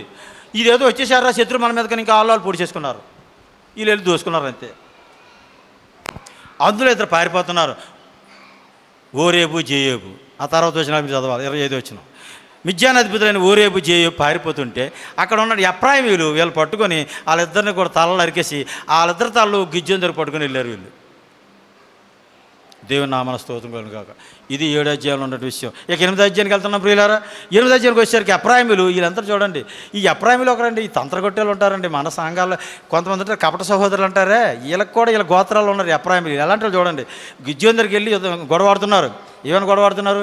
ఏమయ్యా నువ్వు వాళ్ళ మీద యుద్ధానికి వెళ్ళావు కదా, మిద్యానికి మమ్మల్ని ఏం పిలవలేదు, నువ్వు పెద్ద హీరోవా, నీకొక్కటి పేరు వద్దని వెళ్ళిపోయావా అని అడుగుతున్నారు వీళ్ళు. అప్పుడు గిజ్జోని చాలా తెలివిగా మాట్లాడాడు. అయ్యా మీరెక్కడ, నేనెక్కడ? మీరు ద్రాక్ష తోటలు అంటోళ్ళు, నేను ముళ్ళకంపలు అంటోడిని. మీ కుటుంబం ఎక్కడ, నా కుటుంబం ఎక్కడ? మీరు చేసిన నేను చేయగలరా? ఆ ఓరేపు చేయబడి మీరే కదా చంపేశారు, మీరు మహావీరులు అన్నాడు. ఓహో మాకు గుర్తించావు కదా, అలాగుండి అన్నారు వీళ్ళు. వీళ్ళకి వాళ్ళకి గర్వం ఎక్కి వీళ్ళకి ఎఫ్రాయిమీలకి. తర్వాత యొప్తా గట్టికి ఇచ్చేస్తాడు వీళ్ళకి. గిజ్జోని దగ్గర వేసినట్టు వేస్తారు డ్యాన్స్. అక్కడ మొత్తం 42,000 మంది చంపేస్తాడు యొప్తా, ఎఫ్రాయిమీలే. ఇలాంటి వాళ్ళు ఎక్కడెక్కడ బుక్ అయిపోతారు. కొంతమంది ఇలా డామినేషన్లు ఎక్కువ. ఓకే, ఇక నెక్స్ట్ ఇద్దరు జబహు సల్మాన్ అనే ఇద్దరు రాజులు, మిద్యాన్ రాజులు పారిపోతున్నారు తప్పించుకొని. 8వ అధ్యాయాల స్టోరీ చెప్తున్నాను మీకు. తప్పించుకొని పారిపోతే అలిసిపోయారు. గిజ్జోని అలిసిపోయారు, గిజ్జోనితో సైన్యం కూడా అలిసిపోయింది. ఒక దగ్గరికి వెళ్ళారు, సుక్కోత్ అనే ప్రాంతానికి వెళ్ళారు. ఏమయ్యా నేను నాతో ఉన్నవారు ఆకలిగా ఉన్నాం, దాహంగా ఉన్నాం, మాకు ఆహారం ఇవ్వండి అయ్యా, యుద్ధం ఆ రాజులు పట్టుకోవాలంటే. ఏంటి ఆ ఇద్దరు రాజులు పట్టుకోవడానికి, ఆ సైన్యాన్ని పట్టుకోవడానికి మేము నీకు ఆహారం ఇవ్వాలా అని ఎటకారం ఆడారు. ఎవరు? సుక్కోతు. సరే వీళ్ళ సంగతి తర్వాత చూద్దాం. ఇంకో దగ్గరికి వెళ్ళాడు, పెనియేలు దగ్గరికి వెళ్ళాడు. పెనియేలు దగ్గరికి వెళ్ళేసి వాళ్ళు అడిగాడు, ఏవై అలిసిపోయి ఉన్నాం, ఆహారం లేదు, దాహం అవుతుంది, కొద్దిగా మాకు ఎలాంటప్పుడు కొద్దిగా ఆదుకోండి, ఏమి సహోదరులు కదంటే, మేము నీకు ఏమేమో నువ్వే చూసుకున్నారు. మొత్తం మీద గిద్యోను అరచేతిలో ప్రాణాలు పెట్టుకొని దేవుడి మీద ఆధారపడి యుద్ధానికి వెళ్ళిపోయాడు. 8వ అధ్యాయంలో వెళ్ళిపోయి జెబహు సల్మాన్ ఇద్దరిని కూడా పట్టేశాడు. పట్టేసి వాళ్ళిద్దరిని పట్టుకొని తీసుకొచ్చాడు. ఫస్ట్ పెనియల్ దగ్గరికి వచ్చాడు. పెనియల్లో ఒకరిని పట్టుకున్నాడు. ఏమయ్యా మీ ఊర్లో పెద్దలందరూ లిస్ట్ చెప్పన్నాడు. 77 మంది పేర్లు వచ్చారు. మీరు ఆ వాక్యాలు మీరు చదివితే 8వ అధ్యాయంలో మీకు అవి ఉంటాయి. 8:14 ఉంటుంది అన్నమాట. 77 పెద్దల్ని ఈ పెనియలు పట్టుకొని ఒక్కొక్కరిని బెమ్మజుడి మట్లు అంటారు చూసారా, ఆటలు పట్టుకొని నూర్చుడికి వెళ్తూ ఒక్కొక్కరిని సిద్ధకొట్టేశాడంట 77 మందిని గిద్యోను. ఆ తర్వాత సుక్కోతుల దగ్గరికి వెళ్ళాడు. ఏంట్రా నాకు సహాయం చేయండి, ఆపదలు ఉన్నానంటే ఎట్టకారం ఆడతారా మీరు, వాళ్ళకి బుద్ధి చెప్పేశాడంట. మొత్తం వీళ్ళందరికీ బుద్ధులు చెప్పేశాడు గిద్యోను. ఓకే, ఇక లాస్ట్ 20వ వచనంలో ఒక మాట, ఇద్దరు కొడుకు ఎవరు, ఇద్దరు రాజులు ఉన్నారు కదా, జెబహు సల్మాన్ అని శత్రులు దొరికారు కదా. ఈయన పెద్ద కొడుకు ఒక ఆయన ఉన్నాడు. ఎవరు పెద్ద కొడుకు? గిద్యోను తల పెద్ద కొడుకు. అక్కడ చూడండి పేరు ఇచ్చాడు 20వ వచనంలో, ఎత్తేరు. గిద్యోను తల పెద్ద కొడుకు ఎత్తేరు. ఆయన్ని చంపంటాడు పెద్ద కొడుకుని. అరే బాబు వీళ్ళిద్దరిని చంపారంటే, ఓ బాబు నాకు కత్తి కొడుకుంటే భయరా బాబా అంటాడు ఆ కొడుకు. అప్పుడు ఇంకా ఆ రాజులు అంటారు, మీ అబ్బాయికి భయం, నువ్వే చంపే మమ్మల్ని ఇంకెందుకు ఎలాగ దొరికింది అంటారు. ఓకే, ఆ తర్వాత ఈ పోగులంటే వచ్చిన దోపిడీ సొమ్ము ఉంది కదా, దోపిడీ సొమ్ము అంతా దగ్గర కూర్చుకుంటారు. ప్రజలందరూ ఒక మంచి దారికి వస్తారు. గిద్యోనుతో మాట అంటున్నారు, గిద్యోను నీవు నీ కుమారులు మమ్మల్ని ఏలాలి అంటే, వద్దు యెహోవా మిమ్మల్ని ఏలాలి, నేను నా కుమారులు కాదు అంటాడు గిద్యోను. ఆ మాట మీకు 23వ వచనం 8:23లో అండర్లైన్ చేసుకోండి. తర్వాత ఇక్కడ చిన్న మిస్టేక్ చేసాడండి గిద్యోను. ఎంత వీరుడైనా సరే తప్పటడిగేయడానికి కారణం, మనకి న్యాయపత్ర గ్రంథంలో తప్పటడుగు వేసిన వాళ్ళు గిద్యోను, యెఫ్తా, సంసోను, మహాబలవంతులు ముగ్గురు కూడా. కానీ ముగ్గురు తప్పటడుగులు వేశారు. వాళ్ళ ముగ్గురు కూడా ఫెయిల్ అయిపోయారు. కారణం చూపిస్తారు. గిద్యోను పొరపాటు చేశాడు. చాలా బంగారం వచ్చేసింది. వచ్చిన దాంతో ఏం చేసాడంటే ఒక ఎపోదు చేయించాడు, ఒక దేవతను చేయించాడు అన్నమాట. ఎపోదుని చేయించాలి ఇంట్లో పెట్టాడు వప్రాలో. పెడితే ఈయన చనిపోయిన తర్వాత ఆ పిల్లలు అందరూ కూడా దాన్ని ఆరాధించి దాన్నే పూజించారు. అది గిద్యోను ఇంటి వరకు ఉరి అని రాయపడం. ఇంత కష్టపడ్డాడు గిద్యోను, ఇంత యుద్ధాలు చేశాడు, 40 సంవత్సరాలు పరిపాలించాడు. ఇప్పుడు తర్వాత ఏమైంది కుటుంబం ఒకసారి చూడండి. 8వ అధ్యాయం లాస్ట్లో మనం చూస్తే 29వ వచనం నుంచి 35వ వచనం వరకు ఇతనికి ఒక ఉపపత్ని ఉంది. ఎవరికి? గిద్యోనికి. ఆ ఉపపత్ని కుమారుడు పేరు అబీమెలెకు. ఈయన చాలా పనికిమాలోడు. వీడు ఏం చేశాడు అన్నది 9వ అధ్యాయంలో ఉంటుంది, మనం చూద్దాం. ఇప్పుడు 9వ అధ్యాయానికి వెళ్తున్నాను నేను. గిద్యోను చనిపోయిన తర్వాత ఈ అబీమెలెకు ఏం చేశాడంటే, వాళ్ళ తల్లిదండ్రులకు బంధువులు ఉంటారు కదా, రక్త సంబంధులు, షెకెము వాళ్ళ దగ్గరికి వెళ్ళి ఆ షెకెము మిల్లే వాళ్ళతో రాజకీయం గడిపి, ఏమైనా మన రక్త సంబంధం అంతా మీరు అందరూ ఓట్లయితే నేను గెలిచేస్తాను, మనం ఓట్లు వేసుకోకపోతే ఎలాగా, మీరు అందరూ నాకు జై కొట్టండి అని రాజకీయం చేసి వాళ్ళు ఒకటి చేసుకుంటే వాళ్ళ దేవత, అప్పటికే వాళ్ళకి దేవతను ఆరాధిస్తున్నారు. ఆ దేవత గుడిలో కొంత 70 తులాలంత వెండి ఉంటే తెచ్చి ఇచ్చారు. ఇచ్చిన తర్వాత వీళ్ళు ఏం చేశారంటే అల్లరి జనాన్ని కొనేసాడు. ఆ డబ్బులు ఇచ్చారు. రౌడీలో కొనేసి మరి ఎలక్షన్లో జరుగుతున్న తంతులే కదా, ఆ వెండి ఇచ్చి వాళ్ళంతా అల్లరి జనాన్ని పోగు చేసాడు. పోగు చేసి గిద్యోనికి 70 మంది కొడుకులు ఉన్నారు. జాగ్రత్త వినాలి మీరు, స్టోరీ చాలా ఎలా చరిత్ర చూడండి. 70 మంది కొడుకులు కూడా చంపించేశాడు. ఎవరు? ఈ గిద్యోను కొడుకు అబీమెలెకు, ఉపపత్ని కొడుకు. 70 మందిని చంపించేశాడు. అందులో ఒకడు యోతాము అన్నవాడు చిన్నోడు పారిపోయాడు. ఈ చిన్నోడు చాలా గడిచాడు. వీడు పారిపోయాడు. 5వ వచనం చూస్తే కనబడతాడు పేరు. పారిపోయి వాళ్ళకి ఎదురంగా కొండెక్కిపోయాడు. కొండెక్కి ఏమంటున్నాడంటే, ఓ షెకెము వారులారా నా మాట వినండి, ఒక ఉపమానం చెప్తాను అన్నాడు. ఏంటి ఉపమానం చెప్తున్నాడు చూడండి. మీకు ఎక్కడంటే 8వ వచనం నుంచి ఉంటుంది, 9వ అధ్యాయం 8వ వచనం నుంచి ఉపమానం చెప్తున్నాడు. చెట్లన్నీ కలిపి ఒక రాజుని ఎన్నుకోవాలని అనుకున్నాయంట. అప్పుడు ఒలివ చెట్టుని అడిగాయంట. ఒలివ చెట్టు అన్నదంట, నేను రాజుగా ఉండను, నేను ప్రజలకి దేవునికి ఉపయోగపడినవాడు అంట. ఆ తర్వాత అంజూరపు చెట్టుని అడిగాయంట. అంజూరపు చెట్టు కూడా నేను రాజుగా ఉండను చెట్ల మీద అన్నదంట. ఆ తర్వాత ద్రాక్ష చెట్టుని అడిగాయంట. ద్రాక్ష చెట్టు కూడా అబ్బాయి నేను దేవుడికి ప్రజలకు ఉపయోగపడేదాన్ని కాబట్టి నేను రాజుగా ఉండను అన్నది. లాస్ట్లో ఆ ముళ్ళతొప్పని అడిగారట. ఆ ముళ్ళతొప్ప అన్నదట, మీరు ఎప్పుడు వస్తారని చెప్తున్నా రండి అన్నదట. ఆడే అబీమెలెకు. మిమ్మల్ని మీలో ఇంటి వారిని షెకెము ఇంటి వారిని మొత్తం దహించేస్తాడు. వాళ్ళకి మీకు మొత్తం నాశనం జరిగిపోతుందిరా. మా నాన్న ఇంత కష్టపడి, ఆ అధ్యాయం చదవండి 9వ అధ్యాయం, నా తండ్రి ఇంత కష్టపడి మిద్యాని చేతిలో నుంచి ఇజ్రాయేల్ విడిపించి రాత్రి పగలు కష్టపడి యుద్ధాలు చేసి మిమ్మల్ని ఇంతగా చేస్తే, నా తండ్రి చనిపోయిన తర్వాత నా తండ్రి కుటుంబాన్ని కనికరించుకున్న అబీమెలెకునేమో ఒక దుర్మార్గుడిని రాజుగా పెట్టుకుని మీరు నా తండ్రి కుటుంబంలో 70 మందిని చంపించారు అని మిమ్మల్ని దేవుడు విడిచిపెట్టాడు రా అని శపించేస్తాడు ఈయన. ఎవరు? యోతాం, గిద్యోను కొడుకు చిన్నవాడు. ఇది 9వ అధ్యాయంలో మీకు కనబడుతుంది. 24వ వచనంలో లాస్ట్లో మీకు కనబడుతుంది ఆ మాట. అంటే దేవుడు అబీమెలెకును షెకెము యజమానులకును వైరం కలుగుటకై వారి మీదకి దురాత్మను పంపెను. Mind it. న్యాయాధిపతుల గ్రంథం చదివేటప్పుడు 2 ఆత్మలు కనబడుతున్నాయి మనకి. ఒకటి యెహోవాత్మ, వెరీ గుడ్. రెండోది దురాత్మ. యెహోవాత్మ వస్తే ఏమవుద్ది? శత్రువులు ఎలాంటి వాళ్ళైనా జయించుకుంటూ వెళ్ళిపోతాం, సమస్యలు ఎలాంటివైనా జయించుకుని వెళ్ళిపోతాం మనం. ఇంత పాట పాడారు కదా, నీ శ్రమలలో పాలొందుటయే నా దర్శనమాయనే, నా తనువందున శ్రమలు సహించి నీ వారసుడనైతినే. ఆహా నా ధన్యత, ఊహ నా బాగా డ్యాన్స్ చేసేస్తుంటాడండి ఆ సేవకుడు. ఎవరు పాడగలరు ఈ పాట? యెహోవా ఆత్మతో నింపబడినవాడు, యెహోవా ఆత్మతో నింపబడినవాడు, పరిశుద్ధాత్మ నింపబడినవాడు రోగమైన, శ్రమ అయినా, నిందైనా, మరణమైనా, అవమానమైన, ఎగతాలైనా, పేదరికమైన, డోంట్ కేర్, ఏదైనా అడిగి లక్ష్య పెట్టాడు. అసలు ఒక్క దేవుణ్ణే లక్ష్య పెడతాడు ఆయన. వాళ్ళు ఎంతటి వారైనా నాకు లక్ష్యం లేదంటాడు పౌలు. ఇక్కడ ఏం పంపాడట? అబీమెలెకు మీదకి ఆ షెకెము వారికి మధ్యకి దురాత్మను పంపాడంట. దురాత్మను ఎప్పుడైతే పంపాడో, ఎవరైతే రాజుగా చేశారో వాళ్ళు ఈయన కలిపి కొట్టేసుకున్నారు యుద్ధంలో. మొత్తం అందరూ నాశనం అయిపోయారు. అదే ఈ 9వ అధ్యాయం. ఏమీ లేదు, వీళ్ళు ఒకళ్ళు ఇస్తాడు గాలి అన్నవాడు లేచి అబీమెలెకు లేపట్టాడు, లేపాడు, షెకెము లేపాడు అంటాడు. వీడికి ఒక ఉద్యోగస్తుడు అంటాడు జేబులు అన్నవాడు, ఆడు వెళ్ళి విషయం అబీమెలెకు తెలియజేస్తాడు. ఇలాగ అంటున్నాడు గాలి అంటే, అలాగంటున్నాడు. వాడికి అంత కిందెత్తికి కేకళ్ళు, సరే మందు ఎక్కువైంది కదా అందుకే దిగిపోతుంది వస్తానని వాడు వచ్చారు. ఆలీలు తగులాడుకున్నారు, కొట్టుకున్నారు. అబీమెలెకు ఏమో మొత్తం వాళ్ళందరినీ వేసేసాడు ఒక్కొక్కరి. అయితే చివరికి అబీమెలెకు ఎలా చనిపోయాడు మీకు చూపిస్తాను చూడండి. 50వ వచనం, 9వ అధ్యాయం 50వ వచనం. తెబేసు ఒక పట్టణానికి వెళ్తాడు అబీమెలెకు. ఇంకా అందరిని నాశనం చేసుకు వెళ్ళిపోతున్నాడు అబీమెలెకు. ఎందుకంటే దురాత్మ పోరాటాలు ఇవన్నీ కూడా చంపుకుంటూ పోతున్నాడు. తెబేసులో ఒక స్త్రీ, పేరు లేదు కానీ ఆ స్త్రీ ఏం చేసిందంటే, ఈ గోపురం దగ్గరికి వెళ్ళేసరికి అబీమెలెకు ఆ పైన ఉన్నటువంటి ఆ మిద్ది మీద ఉన్నటువంటి పైనుంచి ఒక తిరగట దెమ్మ ఉంటుంది కదా, అది తీసి అబీమెలెకు నెత్తిమే పడిసింది. గొప్ప ధైర్యవంతులండి ఈ న్యాయాధిపతుల గ్రంథంలో స్త్రీలు. ఇందాక యాయేలు ఏం చేసింది? శిశువులను చంపేసింది ఒక మెక్కుతోని. ఇక్కడ ఈమెం చేసింది? తెబేసు స్త్రీ నెత్తిమే పడేసింది ఆ తిరగరాటిని, దెబ్బకి చచ్చిపోయాడు. ఆ తర్వాత ఆ బంటుని అంటాడు, ఓరే ఆ స్త్రీ చేతిలో నేను చచ్చిపోయిన అవమానం ఉంటుందిరా బాబు, వచ్చి నువ్వు నన్ను పొడిచిరని ఆడసేపు పొడిపించుకున్నాడు పక్కన ఎవరు బంట్రోత్తోని, ఆయుధాలు మూసేవాడుతోని. ఓకే అండి, ఇది 9వ అధ్యాయంలో ఉంది. ఓకే, అర్థమవుతుంది అనుకుంటున్నాను. నేను కొంచెం ఫాస్ట్గా వెళ్తున్నాను, ఎందుకంటే మరి స్టోరీ అంతా ఒకరోజు ముగిస్తేనే బాగుంటుంది, అందంగా ఉంటుంది. న్యాయాధిపతులు గ్రంథం, రూతు గ్రంథం కలిపి ముగించాలనుకుంటున్నాను. ఓకే, ఇది అర్థమైపోయింది. ఇక న్యాయాధిపతి ఎంతమంది అయ్యారండి లెక్కెట్టుకుంటున్నారు మీరు? గిద్యోను కొడుకు అబీమెలెకు ఎన్నేవాడు? 6వాడు. మొదటివాడు ఒత్నీయేలు, 2వవాడు యెహూదా, 3 షమ్గరు, 4 దెబోరా, 5 గిద్యోను, 6 అబీమెలెకు. అయిపోయింది. ఇప్పుడు 7వ న్యాయాధిపతి 10వ అధ్యాయం తోలా. 10వ అధ్యాయంలో తోలా 2 వచనాలే, మనం ఎక్కువ కష్టపడట్లేదు, 2 వచనాలు, చాలా సింపుల్గా ఉంది. ఈ తోలా ఇస్సాకరు గోత్రీకుడు, దోదో మనవడు, పువ్వ కుమారుడు అని తోలా 23 సంవత్సరాలు పరిపాలించాడు. అంటే ఇప్పుడు ఈయన ఎవరి చేతిలోంచి ఇప్పుడు ఇశ్రాయేలు విడిపించాడు?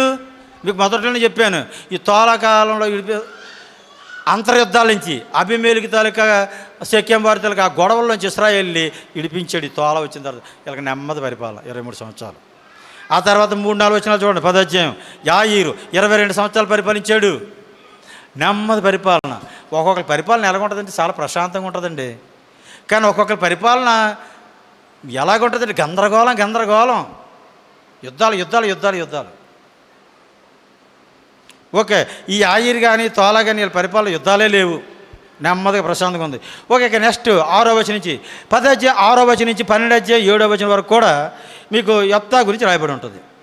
10వ అధ్యాయం 6 నుంచి 12వ అధ్యాయం 7వ వచనం వరకు కూడా యెఫ్తా న్యాయాధిపతులు 9వ వాడు ఈయన.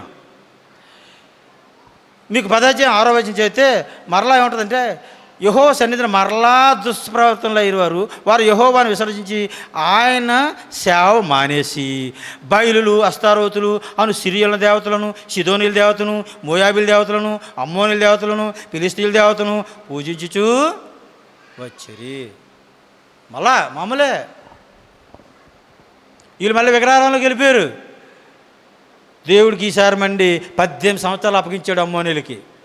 అప్పుడు వీళ్ళందరూ అమ్మోనీయులు బాధపడలేక వీళ్ళందరూ అనుకుంటున్నారట, ఈ 10వ అధ్యాయం 2వ భాగం చదవండి, ఏమనుకుంటారంటే మనలో ఎవరినైనా ఒకరు తయారవ్వాలరా, అమ్మోనుల చేతిలో విడిపించుకోవాలరా మనల్ని అని అనుకుంటున్నారు. ఇంతలో ఒక అవకాశం వచ్చింది. ఇప్పుడు 11వ అధ్యాయానికి వెళ్తున్నాను నేను. 11వ అధ్యాయంలో ఒక ఆయనకి మన పరిచయం అవుతుంది యెఫ్తా. ఈయన వేశ్య కుమారుడు. అంటే వీళ్ళ తండ్రి పేరు గిలాదు. వీళ్ళ తండ్రి ఒక ఉపపత్తిని చేసుకున్నాడు వేశ్యని, ఆమెకు పుట్టాడు ఈయన. కాబట్టి అసలు భార్య పిల్లలందరూ ఏం చేశారంటే, నువ్వు వేశ్యకి పుట్టినవాడివి, అందులో ఉపపత్ని కొడుకు కనుక గెట్అవుట్, మా ఇంట్లోంచి బయటకు పో అన్నాడు. ఎవరిని? యెఫ్తాని. ఒక తండ్రే కానీ తల్లులు వేరు కదా, బయట పంపించారు. పంపించిన తర్వాత ఈ అమ్మోనీలు వీళ్ళ మీదకి ఒత్తిడి ఎక్కువైపోయింది, శత్రువులు ఎక్కువైపోయారు వీళ్ళకి. వాళ్ళతో పోరాడడానికి వీళ్ళకి ఎవరికి నాయకులు లేరు, బలం సరిపోవట్లేదు. అప్పుడు వీళ్ళు మళ్ళా అప్పుడు యెఫ్తా వెళ్ళిపోయాడు, టోబు దేశం వెళ్ళిపోయి ఉంటుంది. అక్కడ మీకు వెళ్ళి అల్లరి జనంతో కూడుకొని అక్కడ ఉన్నాడని ఉంటుంది. ఓకే, అక్కడికి వెళ్ళారు ఈ పెద్దలందరూ, గిలాదు పెద్దలందరూ కూడా వెళ్ళి అక్కడ అడుగుతారు, ఏమయ్యా యెఫ్తా, నువ్వు వచ్చి మా పక్షాన్ని యుద్ధం చేస్తావంటే, మరి నన్ను నాయకుడిగా పెట్టుకుంటారా మీరు అడిగాడు యెఫ్తా. పెట్టుకుంటాం అన్నారు. అయితే ప్రమాణం చేయండి అంటే యెహోవా నామమున ప్రమాణం చేసుకుంటారు. అప్పుడు 11వ వచనంలో చూడండి, 11:11. కాబట్టి యెఫ్తా గిలాదు పెద్దలతో పోయినప్పుడు జనులు తమ ప్రధానగాను అధిపతిగాను అతను నియమించుకున్నారు. అప్పుడు యెఫ్తా మిస్పాలో యెహోవా సన్నిధి తన సంగతి అంతయు వినిపించెను. యెఫ్తా చాలా భక్తిపరుడు, అందుకే యెఫ్తా కుమార్తె కూడా చాలా భక్తిపరురాలు. ఈ గిలాదు పెద్దలతో ఏం మాట్లాడారు అదంతా కూడా వినిపించాడు యెహోవా సన్నిధిలో యెఫ్తా. అప్పుడు దేవుడు అంగీకరించాడు. ఇక 12వ వచనం నుంచి మీకు ఇక అదంతా ఒక సంభాషణ చెప్తాను. 12వ వచనం నుంచి మరలా మీకు ఎంతవరకు అంటే 28వ వచనం వరకు మీరు వేసుకోవచ్చు, 28-33 వరకు కూడా వేసుకోవచ్చు. 12వ వచనం నుంచి 33 వరకు ఒకటే సందర్భం అండి. మీకు అమ్మోనీల రాజు మీదకి దూతలు పంపించాడు యెఫ్తా. ఇప్పుడు నాయకుడు అయ్యాడు కదా ఇశ్రాయేలుకి, దూతలు పంపించాడు. అందుకే బైబిల్ తెలిసి ఉండాలి, చరిత్ర తెలిసి ఉండాలండి. చరిత్ర తెలియక మాట్లాడకండి అంటారు. అందుకే మీకు అపోస్తలుల కార్యాలు 7వ అధ్యాయంలో స్తెఫను చూడండి, ఎంత చరిత్ర చెప్తాడు. మా పితరులైన అబ్రాహాము దగ్గర నుంచి ఏం జరిగిందో మొత్తం అంతా నాకు తెలుసు. ఎవరి గురించి అయితే ఆ ప్రవక్త అని చెప్పారు, ఆయనే మీరు సిలువేసి చంపేశారు. ఆ చరిత్ర మీకు తెలిసి ఉంటే ఎవరి గురించి అయితే వాళ్ళంతా ప్రవక్తలు చెప్పారో, ఎవరి గురించి అయితే మా పితరులందరికీ దేవుడు వాగ్దానం చేశాడో, ఆయన ఎవరో, ఆ రాబోతున్న వాడు ఎవరో, ఆయన ఎలా వస్తాడో ఆ చరిత్ర మీకు తెలిసి ఉంటే ఈయన సిలువ అయిపోయి ఉండేవారు మీరు. 7 పరిచారకులు బలాల వద్ద పరిచారం చేసుకుని స్తెఫను చెప్పేశాడండి మొత్తం ప్రసంగం అపోస్తలుల కార్యాలు 7వ అధ్యాయంలో. యెఫ్తా కూడా అదే చెప్తాడు. ఓ అమ్మోని రాజా, ఏమనుకుంటున్నాడు, ఎందుకు కయ్యాన కాలు దూతున్నాడు మాత్రం అంటే, ఏమయ్యా మీ పితరులు మా దేశాన్ని ఆక్యుపై చేసుకున్నారు, ఆ యోర్దాను తూర్పున భూభాగం మాదంటాడు. యోర్దాను తూర్పున భూభాగం మీది ఎలాగవుతుంది? మోసే కాలంలో అక్కడ ఉన్న సీహోను రాజును ఓగు రాజును జయించింది మేము కదా, అప్పుడు దేవుడు మాకు ఆ భూభాగాన్ని ఇచ్చేసాడు కదా, మా 2.5 గోతాలు పంచుకున్నాం కదా, మరలా ఇప్పుడు కోరు మా యుద్ధానికి వస్తున్నాడు నువ్వు. చరిత్ర తెలియదు అనుకుంటున్నావు నాకు అడుగుతాడు అమ్మోని రాజుల్ని. ఎవరు? యెఫ్తా. లేదు అంత పూర్వం మాది, అంత పూర్వం నీదో నాది నాకు అనవసరం, మా దేవుడని యెహోవా మా ముందు నుంచి ఎవరినైతే వెళ్ళగొడతాడో అదంతా మేము ఆత్మ చేసుకోవాల్సిందే, అది మా దేవుడి వల్ల మాకు కలిగింది. నీకేమేసిన దేవత ఇస్తుంది కదా, నువ్వు ఇచ్చిందని అనిపిస్తున్నావు కదా, దాంతో తృప్తిపడు, మా మీదకి ఎందుకు ఇద్దరు కొడుతున్నావు గొడవకి. అయినా యెఫ్తా మాట ఆయన వినలేదు అని రాయబడింది. యెహోవా ఆత్మ 20వ వచనం చూడండి, 11:20. యెహోవా ఆత్మ యెఫ్తా మీదకి రాగా, యెఫ్తా మీదకి యెహోవా ఆత్మ ఎప్పుడైతే వచ్చిందో ఇంక వాళ్ళందరినీ చిత్తురా కొట్టేశాడు అమ్మోనీల్ని. అయితే ఆ తొందరపాటులో ఒక ముక్కేసుకున్నాడు ఈయన.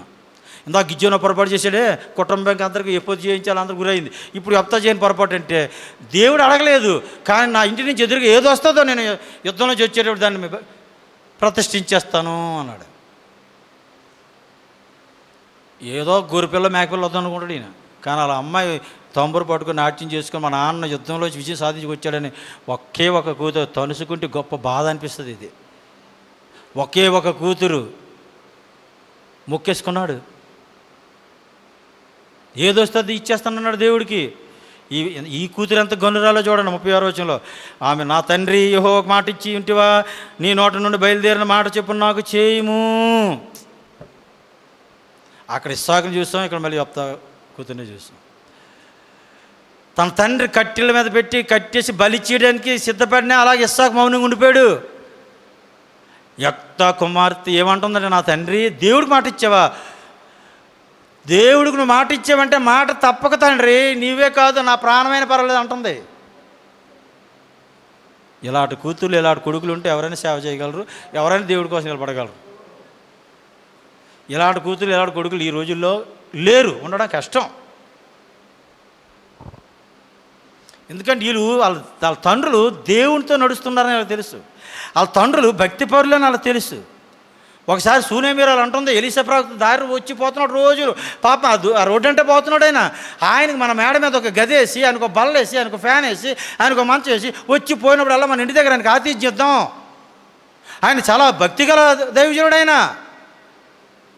అని ఆ గనురాలైన సూనేమీరాలు చెప్పేటప్పుడు తన భర్త ఆ రంగం అంగీకరించాడు. దైవజనుల్ని గుర్తించిన వాళ్ళు కొంతమంది ఉంటారు, దేవునితో నడుస్తున్న సేవకులు గుర్తించే వాళ్ళు కొంతమంది ఉంటారు. ఆ పిల్లలు వాళ్ళకి లోబడతారు, ఆ భార్యలు వాళ్ళకి లోబడతారు, ఆ సంఘం వాళ్ళకి లోబడుతుంది. యొప్తా కుమార్తె తీసుకున్న తీర్మానం భయంకరంగా ఉంది. ఆ తర్వాత ఆ ప్రకారంగా మొక్కుబడి ప్రకారంగా ఆమెను ప్రతిష్ఠించేశాడని ఉంది. మరి ఏం చేశాడో నాకు తెలియదు, క్లారిటీ బైబిల్లో లేదు. మొత్తం మీద ఆమెకు పెళ్లి లేకుండా ప్రతిష్ఠించేశాడని అనుకుంటున్నారు పండితులు చాలామంది.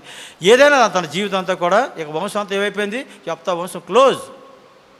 యుద్ధాలు చేశాడు, పరాక్రమ బలాడే, దేవుడికి ఇష్టడే. గిద్యోని పరాక్రమాలు బలాడే, యుద్ధాలు చేశాడు.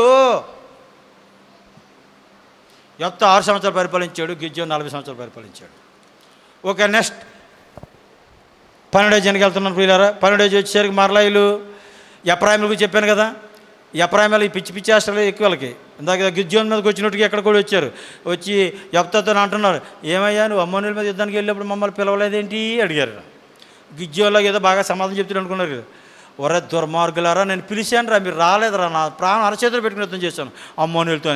తిరిగి మళ్ళీ నేను పిలవలేదని నా మీద కామెడీ చేస్తారా మీరు, రండిరా మీరు ఒక్కొక్కడని. ఇక మొత్తం సైన్యాన్ని పోగు చేస్తాడు. మొత్తం ఎంతమంది చంపాడు చూడండి, 6వ వచనం లాస్ట్లో ఉంటుంది సంఖ్య. 42,000 మంది పడిపోయిరి ఎఫ్రాయిమీలు. మొత్తం ఎఫ్రాయిమీలు 40, వాళ్ళ అన్నదమ్ములే వాళ్ళు.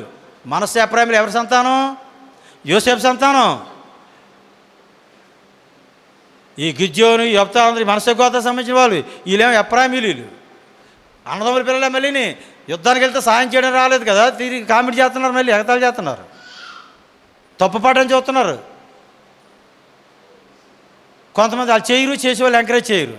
వాళ్ళు కామెంట్ చేయడం, వాళ్ళు ఎగతాళి చేయడం, వాళ్ళు డిస్కరేజ్ చేయడం, వాళ్ళు నిరుసోపరచడం, వీళ్ళ సంగతి దేవుడు చూసుకుంటాడు. ఇలాంటి వాళ్ళ సంగతి ఎప్పుడు ఎదుటి ప్రోత్సహించాలి తప్ప ఎవరిని డిస్కరేజ్ చేయకూడదు. అందులో దేవుడి పని చేస్తున్నాను ఎప్పుడు వెనకలాక్కూడదు, ప్రోత్సహించాలంతే. ఇవి ప్రాణం పోయినా పర్వాలేదని చెప్పాలి. యొప్తా కుమార్తెలాగా, నా తండ్రి నువ్వు యెహోవాకు మాట ఇచ్చావా, నీ శత్రువుమే పగ తీర్చుకోవడానికి దేవునికి సాయం చేశాడు కనుక నువ్వు అసలు ఇచ్చిన మొక్కుబడి నెరవేర్చుకో, వెనక తీక నా గురించి ఆలోచించకని చెప్పింది. ఓకే, 12వ అధ్యాయం ఇంకా చెప్తున్న ప్రియులారా. నెక్స్ట్ న్యాయాధిపతి 10వ 8వ వచనం, 8-10 వచనాలు. 12వ అధ్యాయం 8-10 వచనాలు. ఇబ్సాన్ 10వ న్యాయాధిపతి, 30 మంది కుమారులు 30 మంది కుమార్తెలు. ఈయనకి హ్యాపీగా జరిగింది, ఈయనకి అందరికీ పెళ్ళిళ్ళు చేశాడంట. ఈయన పరిపాలన అంతా బాగానే ఉంది. 7 ఏళ్ళు పరిపాలించాడు ఈయన. నెక్స్ట్ 11వ న్యాయాధిపతి 11-12 వచనాలు చదువుతున్నాను. 11-12 వచనాలు మాత్రమే. 12వ అధ్యాయం 11-12 వచనాలు. ఏలోను 11వ న్యాయాధిపతి, ఈయన 10 సంవత్సరాలు పరిపాలించాడు. ఇక నెక్స్ట్ న్యాయాధిపతి 12వ 13వ వచనం నుంచి 15వ వచనం వరకు రాసుకుంటే రిఫరెన్స్. అబ్దోను హిల్లేలు కుమారుడు ఈయన 8 సంవత్సరాలు పరిపాలించాడు. ఈయనకి 40 మంది కుమారులు 30 మంది మనవాళ్ళు 70 గాడిద పిల్లలు, అందరికీ వాహనాలే. ఇందాక యాయిర్కి కూడా 23 సంవత్సరాల పరిపాలన, యాయిర్కి కూడా 30 మంది కుమారులకి అందరికీ కూడా అందరూ గాడిదలు, వాళ్ళకి ఊరి పేర్లు యాయిర్ గ్రామాలు. ఇబ్సాన్ కూడా 30 మంది కుమార్తెలు 30 మంది కుమారులు, వాళ్ళందరికీ వివాహాలు. అబ్దోన్కి అయితే 70 మంది, 40 మంది కుమారులు 30 మంది మనవాళ్ళు, 70 మంది పిల్లలు, 70 మందికి 70 గాడిద పిల్లలు. అంటే 70 కార్లు అండి ఈ రోజుల్లో. మనవలకి వాహనాలే, కొడుకులకి వాహనాలే. ఒక్కొక్కడు అలా బ్లెస్ అయిపోతుంటాడు అంతేడు. ఏ యుద్ధాల్లో వీళ్ళకి అంత ప్రశాంతత. చెప్తా అదంతా జయించుకొచ్చేసాడు, వీరు ప్రశాంతత ఉన్నారు. ఇక నెక్స్ట్ అసలైన హీరో దగ్గరికి వస్తున్నాం. సంసోన్. న్యాయాధిపతుల కింద 13వ అధ్యాయం 14, 15, 16 4 అధ్యాయాలు. సంసోన్ గురించి మీరు అందరూ ఇప్పటికీ ఇనిస్తుంటారు. సంసోన్ క్యాసెట్ మొత్తం అరిగిపోతుంది సార్వత్రిక సంఘంలోనే. యోసేపు గురించి సంసోన్ గురించి చెప్పిన వాళ్ళు ఎవరు ఉండరు, బహుశా తెలియని వాళ్ళు ఎవరు ఉండరు.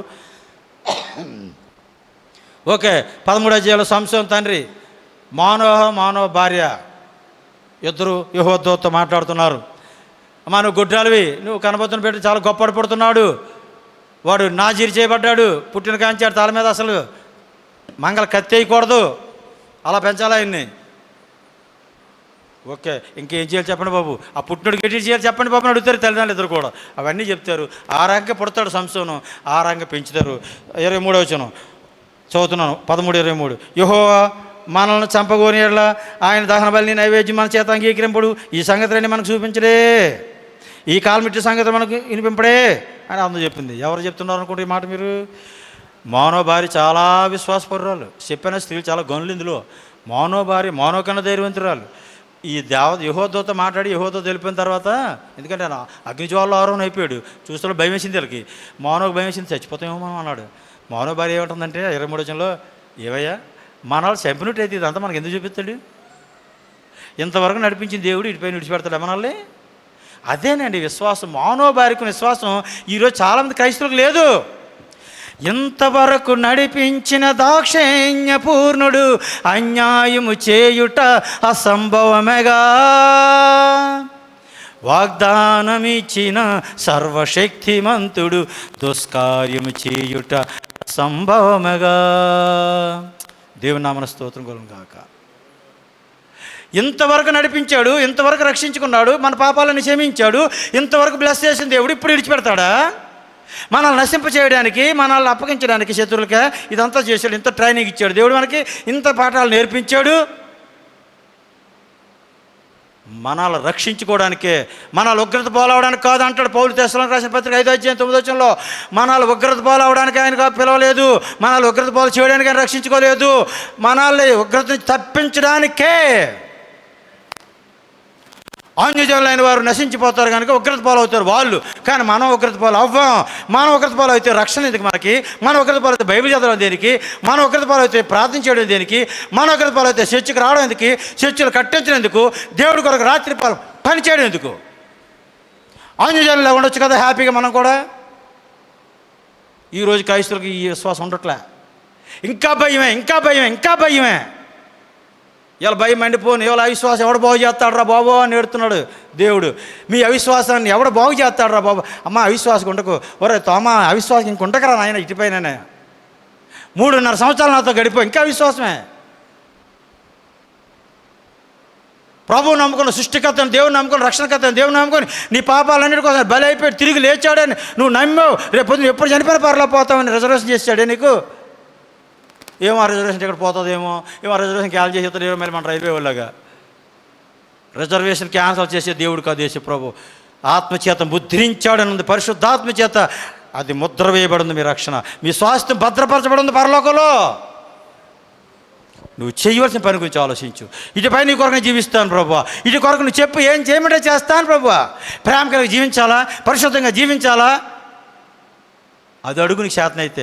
నీ స్వరూపులకు రావడానికి, నీ పోలికలు రావడానికి నేను ఏం చేయాలి చెప్పు ప్రభు. ఆలకిస్తున్నాడు నీ దోషుడు ఆజ్ఞాపించు.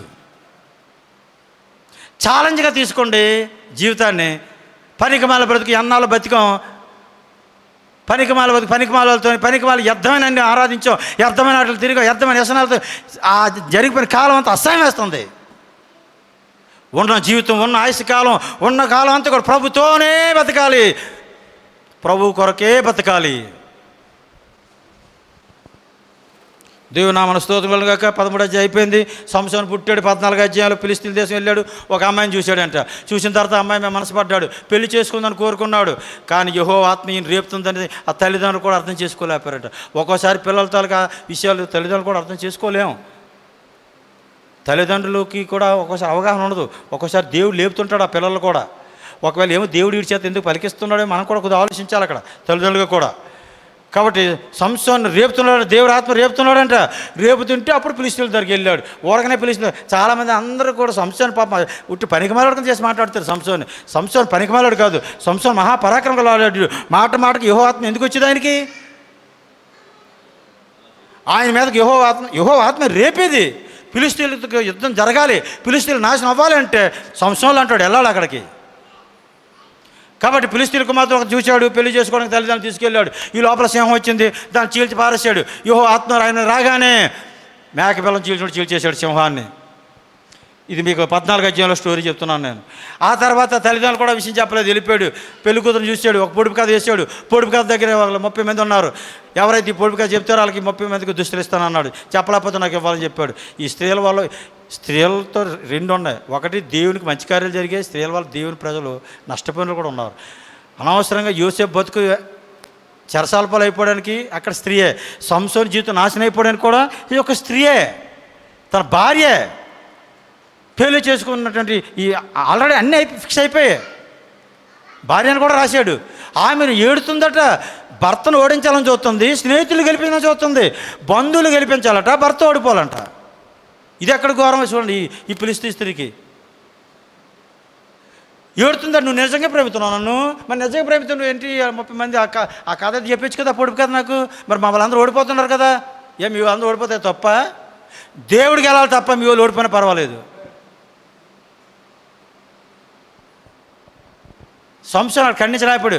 మీ అమ్మా నాన్న సంతోషపడడానికి, నిన్ను సంతోషపడడానికి, మీ ఫిలిష్తీయులు సంతోషపడడానికి నేను దేవుడి ఆత్మచేత అభిషేకించబడ్డానా? ఖండించలేకపోయాడు.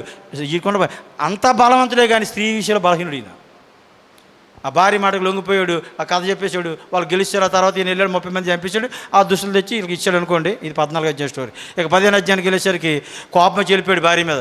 వెళ్ళిపోయి మరలా ప్రేమ పుట్టింది, మనసు మారింది. వచ్చాడు మేకపిల్ల పెట్టుకుని వస్తున్నాడు ఆవిడ చూడడానికి. వచ్చాడు కదా మాంగారు అడ్డేశారు. ఏమో ఎక్కడి నుంచి వస్తున్నావు, ఎక్కడికి వెళ్తానంటే మా ఆవిడ నువ్వు కోపడి వెళ్ళిపోయావు కదా, ఆవిడ ఇంకోటికి ఇచ్చానే బాబు, నీ స్నేహితుడు అన్నోడికి, నువ్వు వద్దన్నావు అనుకున్నాడు. ఇక ఇలా పని చూడాలరా, నా భార్య చూస్తే మొన్న అలా చేసింది, ఇప్పుడు చూస్తే మామ నువ్వు ఇలా చేస్తావు, ఇక మీ పని అయిపోయిందిరా అని ఇక సంసోను రెచ్చిపోయాడు. ఇక దేవుడు బలం పొందేసి పట్టుకున్నాడు. 300 నక్కలు పట్టుకున్నాడు. 300 నక్కలు పట్టుకుని ఒకదాని తోక ఒకటి కట్టేశాడు, మధ్యలో దివిటి కట్టేశాడు, ఫిలిష్తీయుల పొలాలకు వదిలేశాడు. ఒక నక్కను పట్టుకోలేము మనం. 300 నక్కలు బట్టి అటు తోకలు కట్టి దివిటి ఎట్టి సంసోను విమర్శించేమంటే మాత్రం బాగా విమర్శించేస్తాం మనం. మొత్తం ఫిలిష్తీయుల పంటలన్నీ కాలిపోయి అందరూ ఎవరై పని చేసాడంటే తిమ్నాతు అల్లుడు ఉన్నాడు కదా, ఆయన సంసోను మొత్తం ఆ తిమ్నాతుని వాళ్ళ కూతురిని మొత్తం చంపేయండి అన్నారు. ఈ సంసోను చేసిన పనికి ఆ మాంగారిని, ఆ భార్యని చంపేశారు. ఇక గొడవ ఎంతవరకు వెళ్తుందంటే 15 అధ్యాయం చెప్తున్నాను నేను. 9వ వచనం చూడండి. ఈయనకి అలసిపోయాడు, యాతాం బాణసంద్రుడు ఉన్నాడు 8వ వచనంలో. ఇక యోధావారు వచ్చారు. యోధావారు అందరూ వచ్చి సంసోను గురించి అడుగుతున్నారు, ఏమయ్యా మీ సంసోను మాకు అప్పగిస్తారా, లేకపోతే మిమ్మల్ని అందరినీ చంపేయమంటారని అడిగారు. ఎవరో ఫిలిష్తీయులు యోధుల్ని. అప్పుడు వీళ్ళందరూ వెళ్ళి 3000 మంది వెళ్ళి సంసోను పట్టుకున్నారు. పట్టుకొని సంసోను లొంగిపోను, వాళ్ళు మనల్ని వెళ్తున్నారు కదా ఫిలిష్తీయులు, మనల్ని లోబడి ఉండాలి కదా, అధికారికి లోబడాలి కదా మనం, నువ్వు చేసిన పని ఏంటి? సంసోను అంటే ఓ పని చేయండి, మీరు కొత్త తోలు తెచ్చి నన్ను కట్టియండి, నన్ను మీరు ఎవరు సంపానంటే మీరు ఏమన్నంటే కట్టియండి, నేను చూసుకుంటా సంగతి అన్నాడు. కట్టేశారు. కొత్త తోలతో కట్టేశారు. కట్టి తీసుకెళ్ళిపోయారు 3000 మంది. కట్టేసి తీసుకెళ్ళిపోయిన తర్వాత అక్కడికి వెళ్ళి సంసోను దొరికిపోయాడు డ్యాన్స్ చేస్తున్నారు వాళ్ళు. ఈ లోపల గొప్ప బలం తెచ్చుకుని తెంపేశాడు. అవి మొత్తం నార పీసులు అయిపోయాడు. దేవుని నామమున స్తోత్రం కలుగా. అక్కడితోనే కాదు, ఒక పచ్చి దవడ ఎముక దొరికింది అక్కడ, గాడి దవడ ఎముక. ఆ దవడ ఎముక తీసాడు. ఎందాక చూస్తారా సంగారు మునకాల కరతో 600 మంది చంపేశాడు. న్యాయపత్రిక 3వ అధ్యాయంలో 3:30లో 3:30 అనేది రెఫరెన్స్. ఓకే, ఇక్కడ ఏంటి, ఈ దవడ ఎముక తీసుకొని మొత్తం 1000 మంది చంపేశాడు సంసోను. 1000 మందిని ఒక గాడి దవడ ఎముక చంపేశాడంటే ఇక ఎంత బలవంతుడో, దేవుడి ఆత్మతో బలం ఎంత ఉంటుందో మనకి ఇప్పుడు అర్థమవుతుందా? ఇక నెక్స్ట్ ఈ 15 అధ్యాయులు ఇంకేం జరుగుతుందంటే, దాహం వేసేస్తుంది, నోరారిపోతుంది, ప్రాణం పోయిన పరిస్థితికి వచ్చాడు. నిజంగా దేవుడు కానీ సంసోను తోడు ఎండపోతే ఈ ప్రార్థన ఆలకించకూడదు. సంసోను చేసిన తప్పు అయితే ఇప్పుడు ప్రార్థన చేస్తున్నాడు, ప్రభువా ఫిలిష్తీయుల మీద నేను పగ తీర్చుకోవాలి, నాకు ఇప్పుడు అర్జెంటుగా దాహం వేస్తుంది, నోరు ఆరిపోతుంది, ప్రాణం పోయే పరిస్థితులు ఉన్నాను అంటే వెంటనే గోతిని చీల్చేసి నీరు చూపించేశాడు దేవుడు. సంసోను ప్రార్థన అంగీకరించేశాడు దేవుడు. వెంటనే వాటర్ తాగాడు, ప్రాణం తెప్పరిల్లింది. సంసోను 20 సంవత్సరాలు పరిపాలించి 15 అధ్యాయం ఆఖరిలో రాయబడింది. ఇక 16 అధ్యాయానికి వెళ్తున్నాం. లాస్ట్ సంసోను జీవితం లాస్ట్. గాజాకి వెళ్ళాడు. ఈయనకి భార్య లేదు, పెళ్ళైంది కదా, కాబట్టి స్త్రీలు అనక ఆ స్త్రీ అనక ఈ స్త్రీ అనక పడవలసి వస్తుంది. ఇప్పుడు గాజాకి వెళ్ళాడు, ఒక వేశ్య దగ్గరికి వెళ్ళాడు. అక్కడికి వెళ్ళేసరికి ఇంకా ఈ సర్దార్లు అందరూ కూడా సంసోను ఎక్కడ దొరుకుతారని చూస్తున్నారు. ఫిలిష్తీయుల సర్దార్లు 5గురు ఎక్కడ దొరుకుతారో చూస్తే గాజాలో ఉన్నాడు, పలానా స్త్రీ దగ్గర ఉన్నాడు, వెళ్దాం, రాత్రి అక్కడ ఉంటాడు, ఉదయం ఆయన నెలకొన అంతా బందోబస్తు చేశారు. వీళ్ళందరూ బందోబస్తు చేసిన సంగతి ఆయన తెలిసిపోయింది. గాజాలో తెలిసిపోయి రాత్రినే ఆ తన గవిని తాలూకా ద్వారబంధాలు కమ్ములు ఉంటాయి కదా, ఆ పట్టణం తాలూకా ఆ రెండు భుజాలను పెట్టుకుని ఆ నిడుకమ్మితో సహా భుజాలను పెట్టుకుని కొండకి వెళ్ళిపోయాడు. అంటే ఎంత బలవంతుడో చూడండి సంసోను. ఆ తర్వాత అక్కడి నుంచి దెలీలా అన్న స్త్రీ దగ్గరికి వెళ్ళాడట. దెలీలా శ్రీధర్ ఉన్నాడు. ఇక సంవత్సరం జీవితం ఒంటరి అయిపోయింది, ఫెయిల్ అయిపోయాడు కుటుంబంలో. ఇక దెలీలా దగ్గరికి వెళ్ళాడు, మనశ్శాంతి ఉండట్లేదు. న్యాయాధిపతే, బలవంతుడే, అన్నీ ఉన్నాయి, కానీ మనశ్శాంతి ఉండట్లేదు. మనశ్శాంతి కోసం ఎక్కడికి వెళ్ళాడు? ఎవరైనా మనశ్శాంతి కావాలంటే అంజోలు ఎక్కడికి వెళ్తారు? ఒకవేళ యేసుప్రభువుగా మీరు నమ్ముకోకపోతే మనశ్శాంతికి ఎక్కడికి వెళ్తారో తెలుసా మీకు? మగవాళ్ళు అయితే ఆడవాళ్ళ దగ్గరికి వెళ్తారు, ఇంకా మగవాళ్ళు ఎక్కడికి వెళ్తారంటే మందు దగ్గరికి, బార్ దగ్గరికి వెళ్తారు, ఇంకా లేదంటే ప్యాకెట్ ఆడతారు, ఇంకా లేదంటే గురుపతి పందాలకి, కోడి పందాలకి వెళ్తారు. చాలా వ్యసనాలు ఉన్నాయి. ఒకప్పుడు పూర్వం మనశ్శాంతి కావాలంటే అలాంటి వాటి దగ్గరికి వెళ్ళేవారు, కానీ ఇప్పుడు మనశ్శాంతి కావాలంటే దేవుని దగ్గరికి వస్తున్నాం. దేవుని నామమున స్తోత్రం కలుగును గాక. ఇంత పాస్టర్ గారు చెప్పాను, నేను రత్నకుమార్ గారు మార్నింగ్ షో సినిమాలో ఉండవలసింది, ప్రభువులో నమ్మకపోతే. నేను కూడా విజయనగరం సినిమాలోని ఎప్పుడు మార్నింగ్ షో వేస్తాడో, ఎప్పుడు ఇంకా మ్యాట్ని ఎప్పుడు వేస్తాడు, ఎప్పుడు పోస్ట్ వేస్తాడా, మొత్తం 3 హాళ్ళు 3 షోలు చూసి వెళ్ళాలి మళ్ళీ మా ఊరు. నేను అలా ఒక షో చూసేరేమో, నేను 3 చూసేవాడిని. అంత పిచ్చెక్కిపోయిన, అంత మెంటల్గా పాడైపోయినటువంటి జీవితాలు. ఈవేళ యెహోవా కొరకు ఎదుగుతున్నాం. యెహోవా దగ్గర మనశ్శాంతి, యెహోవా దగ్గర బలము, ప్రభు దగ్గర శక్తి, ప్రభు దగ్గర సర్వ ఆశీర్వాదాలు. గాజా అయిపోయింది, దెలీలా దగ్గరికి వెళ్ళాడు. ఈ సోరేకులలో దెలీలా దగ్గరికి సర్దార్ 5 వచ్చారు. అమ్మ నీకు ఎంత డబ్బు కావాలంటే అంత డబ్బు ఇస్తాం. వీడి గర్వం అణిచిపోవాలి, వీడి బలం ఎంతలో ఉందో అంత తగ్గిపోవాలి, ఆయన మాకు అప్పగించమ్మా అని అంటే, మీకు ఎందుకు ఆ డబ్బులు పట్టుకుని అలాగ ఉండండి. ఒక్కొక్క సర్దారు కొంత ఏదో ఎంత ఇస్తాను రాశారు కదా అందులోనే, మొత్తం అది మీరు కౌంట్ చేసుకోండి. 5వ వచనంలో ఉంది అది. ప్రతివాడు 1000 వెండి నాణేలు, ఒక్కొక్కడు 1000 వెండి నాణేలు, 5 సర్దారులు ఒక్కొక్కరును. మరి దెలీలా ఏం చేసింది? 3 ప్రయత్నాలు చేసింది. ఏమయ్యా సంసోను, నీ బలం ఎంత ఉందో చెప్పంటే, నిర్వంజి చెట్టు చెవులు ఉన్నాయి కదా, వాటిలో బంధించితే అయిపోద్ది అన్నాడు. అది ఫెయిల్ అయిపోయింది. మరలా కొత్త తాళ్ళు తీసుకొచ్చి నన్ను కట్టితే, కొత్త తాళ్ళతో కట్టితే నేను బంధించిపోతున్నాను అన్నాడు 2సారి. అది అబద్ధం, అది ఫెయిల్ అయిపోయింది. 3వసారి మళ్ళీ నా తల 7 జడలు వెళితే నేను బంధించబడిపోతున్నా, బలం పోద్దా అన్నాడు. అది ఫెయిల్ అయిపోయింది. ఇక ఏడ్డ మొదలెట్టింది దెలీలా. ఏమయ్యా నిజంగా నన్ను ప్రేమిస్తున్నావా అంటే, మన స్త్రీలు, క్రైస్తవ స్త్రీలు కాదు, 100 స్త్రీల్లో ఉన్న ఏ కదా గమ్మతులన్నీ కూడా. ఆ మగవాళ్ళు ఎలా పడగొట్టాలి? ఏడుపుతూనే పడగొట్టాలి మగవాళ్ళు. ఏడితే పడిపోతారు మగవాళ్ళు, ఇంకేమీ లేదు. ఎలాంటోడైనా ఇక ఏడ్డ మొదలెట్టింది. నువ్వు నిజంగా నన్ను ప్రేమిస్తున్నావా అనేసరికి ఇక అనుద్యానం నా ప్రాణం విసిగిస్తుందని రాశాడు అక్కడ 16:16లో. ఆమె అనుద్యానము మాటల చేత అతను విసిగి చావగోరును, ఇంక సావాలని కోరుకున్నాడు ఈయన. దీంతో కాపురం చేసే కన్నా, దీని దగ్గర ఉండే కన్నా దీని సస్తే బెటర్ అనుకున్నాడు. నిజం చెప్పాడు చివరికి. నాకు పుట్టింది మొదలుకొని నాకు తాళెంట్రుకలు తీయలేదు, నా తాళెంట్రుకలు మొత్తం తీయించినట్టయితే నాలో ఉన్న బలం పోతుంది, దొరికిపోతుందని చెప్పాడు. ఇక ఇప్పుడు నమ్మింది తెలియదా, రండి మీ డబ్బు పెట్టుకుని రండి, త్వరగా రండి, నిజం చెప్పాడు సంసోను.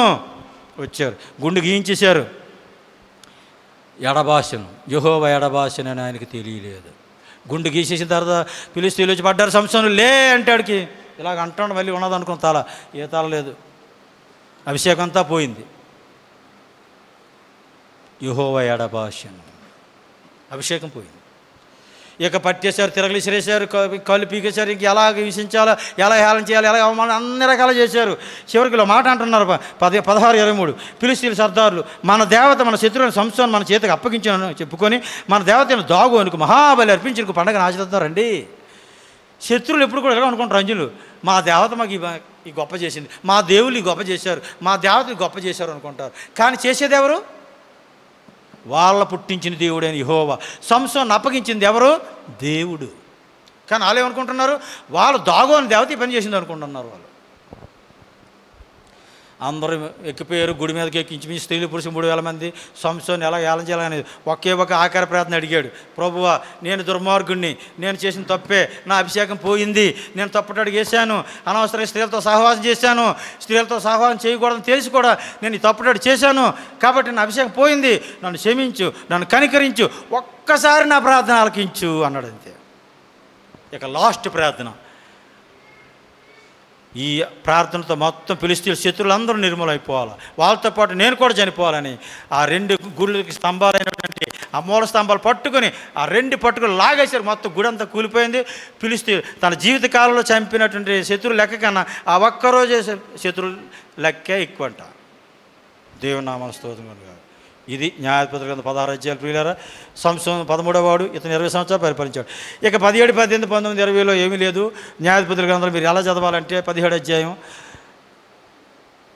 ఇశ్రాయేలుకి ఆ కాలంలో రాజు లేడు అని ఉంటుంది. మీకు ఈ 17వ అధ్యాయంలో ఒకడు మేకా అన్నవాడు ఒకడు ఉంటాడు. వాడు ఏం చేస్తాడంటే ఒక గృహదేవతల్ని తయారు చేసుకుంటాడు. వాడు కొడుకునే యాజకుడిగా పెట్టుకుంటాడు. పెట్టుకొని విగ్రహాలు ఇంట్లోనే పెట్టుకుంటాడు. ఒక లేవీడు వస్తాడు ఆయన దగ్గరికి. ఆయనకి జీతం ఇచ్చి నీకు నెలకింత జీతం ఇస్తాను రా బాబు అని ఆ విగ్రహారాధన పూజారిగా పెట్టుకున్నాడు. ఇది 17 అధ్యాయులు చేసిన పొరపాటు. అంటే ఇశ్రాయేలులో ఇప్పుడు న్యాయాధిపతులు లేని కాలంలో వాళ్ళ ఇష్టానుసారంగా రాజు లేడు కనుక వాళ్ళు ఎవరి ఇష్టానుసారం ప్రవర్తిస్తున్నారు అని అర్థం అది. అయితే ఈ 17 నుంచి 21 అధ్యాయాలు న్యాయాధిపతుల గ్రంథం మొదట్లో జరిగిందని కొంత అభిప్రాయం ఉంది. మరి చివరిలో జరిగిందో మొదట్లో జరిగిందో తెలియదు. మరి మొత్తం మీద ఇది బైబిల్లో చివరిలో పెట్టాడు న్యాయాధిపతి గ్రంథంలో. ఏదైనప్పటికీ న్యాయాధిపతులలో కాలంలో ఈ మేకా అన్నవాడు చేసిన వ్యర్థమైన ప్రవర్తన, వాడు విగ్రహాన్ని చేయడమే తప్పు. అందులో ఒక యాజకుడిని కూలికి పెట్టి వాడికి జీతం ఇవ్వడం, ఇది 17 అధ్యాయంలో జరిగింది. ఇక 18 అధ్యాయంలో ఏం జరిగిందంటే ఒకసారి దానియేలు 5గురేమో పైన వాళ్ళ స్వాస్థ్యం సంపాదించుకోవడానికి ఉత్తర భాగానికి వెళ్తుండగా ఈ మేకా వాడి ఇంటికి వచ్చేసరికి వీడి ఇంటి దగ్గర యాజకుడు ఉన్నాడు. ఎవరయ్యా నువ్వంటే నేను యాజకుడిని. మరి ఎక్కడ ఉన్నావు ఏంటంటే మేకా నాకు జీతం ఇస్తున్నాడు కాబట్టి ఇక్కడ ఉన్నాను అని స్టైల్గా చెప్పాడు. ఓహో ఎవరు జీతం ఇస్తే వాళ్ళతో కొత్త ఉన్నాడు నువ్వు. అయితే అలాగే నేను వెళ్ళిపోయి మరలా రెండోసారి వచ్చారు వాళ్ళ స్వాస్థ్యం కోసం. అప్పుడు ఈ మేకా గారిని ఏమో పిలిచి పట్టుకుని తీసుకెళ్ళిపోతారు. మరి బాబు నేను ఆ జీతం ఇస్తున్నాడు అయ్యా నాకు మేకా గడు కదా, మేకా యాజకుని తీసిపోతారు. అప్పుడు మేకా యజమానుడు కదా, మేకా కూడా వెనకాల వెళ్తాడు. వెళ్ళి ఏంటంటే నేను పెట్టుకుని యాజకుని తీసిపోతున్నారు, దాని ఇంత దౌర్జన్యం ఏంటి అంటే ఇశ్రాయేలు ఎలా దౌర్జన్యాలు ఉంటాయంటే నోరు మీద ఏం వేసుకోరు అన్నారు వాళ్ళు. అప్పుడు వాళ్ళు ఎక్కువ మంది తక్కువ మంది కాబట్టి వాళ్ళ బలం ఎక్కువ కదా నీ ఊరుకున్నాడంట మేక. కాబట్టి యాజకుడిని తాలక మేక ఈయన చేరదీసిన మేకాను కూడా బంధించి దానియులు విగ్రహారాధన స్టార్ట్ చేశారు. ఎందుకు ఏం చెప్పారంటే వాళ్ళు అక్కడికి యాజకుడికి ఉంటే మంచిది, మా అందరికీ యాజకుడికి ఉంటే ఇంకా ఎక్కువ కానుకలు వస్తాయి కదా నీకు, సంవత్సరం క్రిస్మస్ బోర్డు బట్టలు వస్తాయి, ఇవన్నీ చెప్పుంటారు బహుశా. ఇవన్నీ చెప్పేసరికి ఎవరు బాబు ఈ ఒక్కరికన్నా మీరందరూ అయితే ఇంకా పాస్టర్లు అందరూ ఎక్కువ మంది కాబట్టి ఇంకా ఎక్కువ అవుతుందని వెళ్ళిపోయాడు. అది అంటే 17 అధ్యాయాలు 18 అధ్యాయాలు జరిగిన స్టోరీలు ఏంటి వ్యర్థమైనటువంటి, అంటే దీన్ని ఏమంటారంటే మత భ్రష్టత్వం అనమాట. 17 18 అధ్యాయాలు మేకాగాడు చేసిన పొరపాటు అది. ఆయన యాజకుడు పెట్టుకుని తర్వాత దానియేలు చేసినటువంటి పొరపాటు. ఇక 19 20 21 ఒకటే స్టోరీ ఇది చాలా ఇది చాలా ఘోరంగా ఉంటుంది ఈ చరిత్ర. ఇశ్రాయేలు ఇలాంటి చరిత్ర జరుగుతుంది అనుకో, అన్యులో కూడా ఇలాంటి జరగదు. 19 అధ్యాయంలో ఒక లేవీడు ఉన్నాడు, అధ్యాయంలో చెప్తున్నాను. ఆ లేవీడికి ఒక ఉత్పత్తి ఉంది, ఆమెను తెచ్చుకున్నాడు.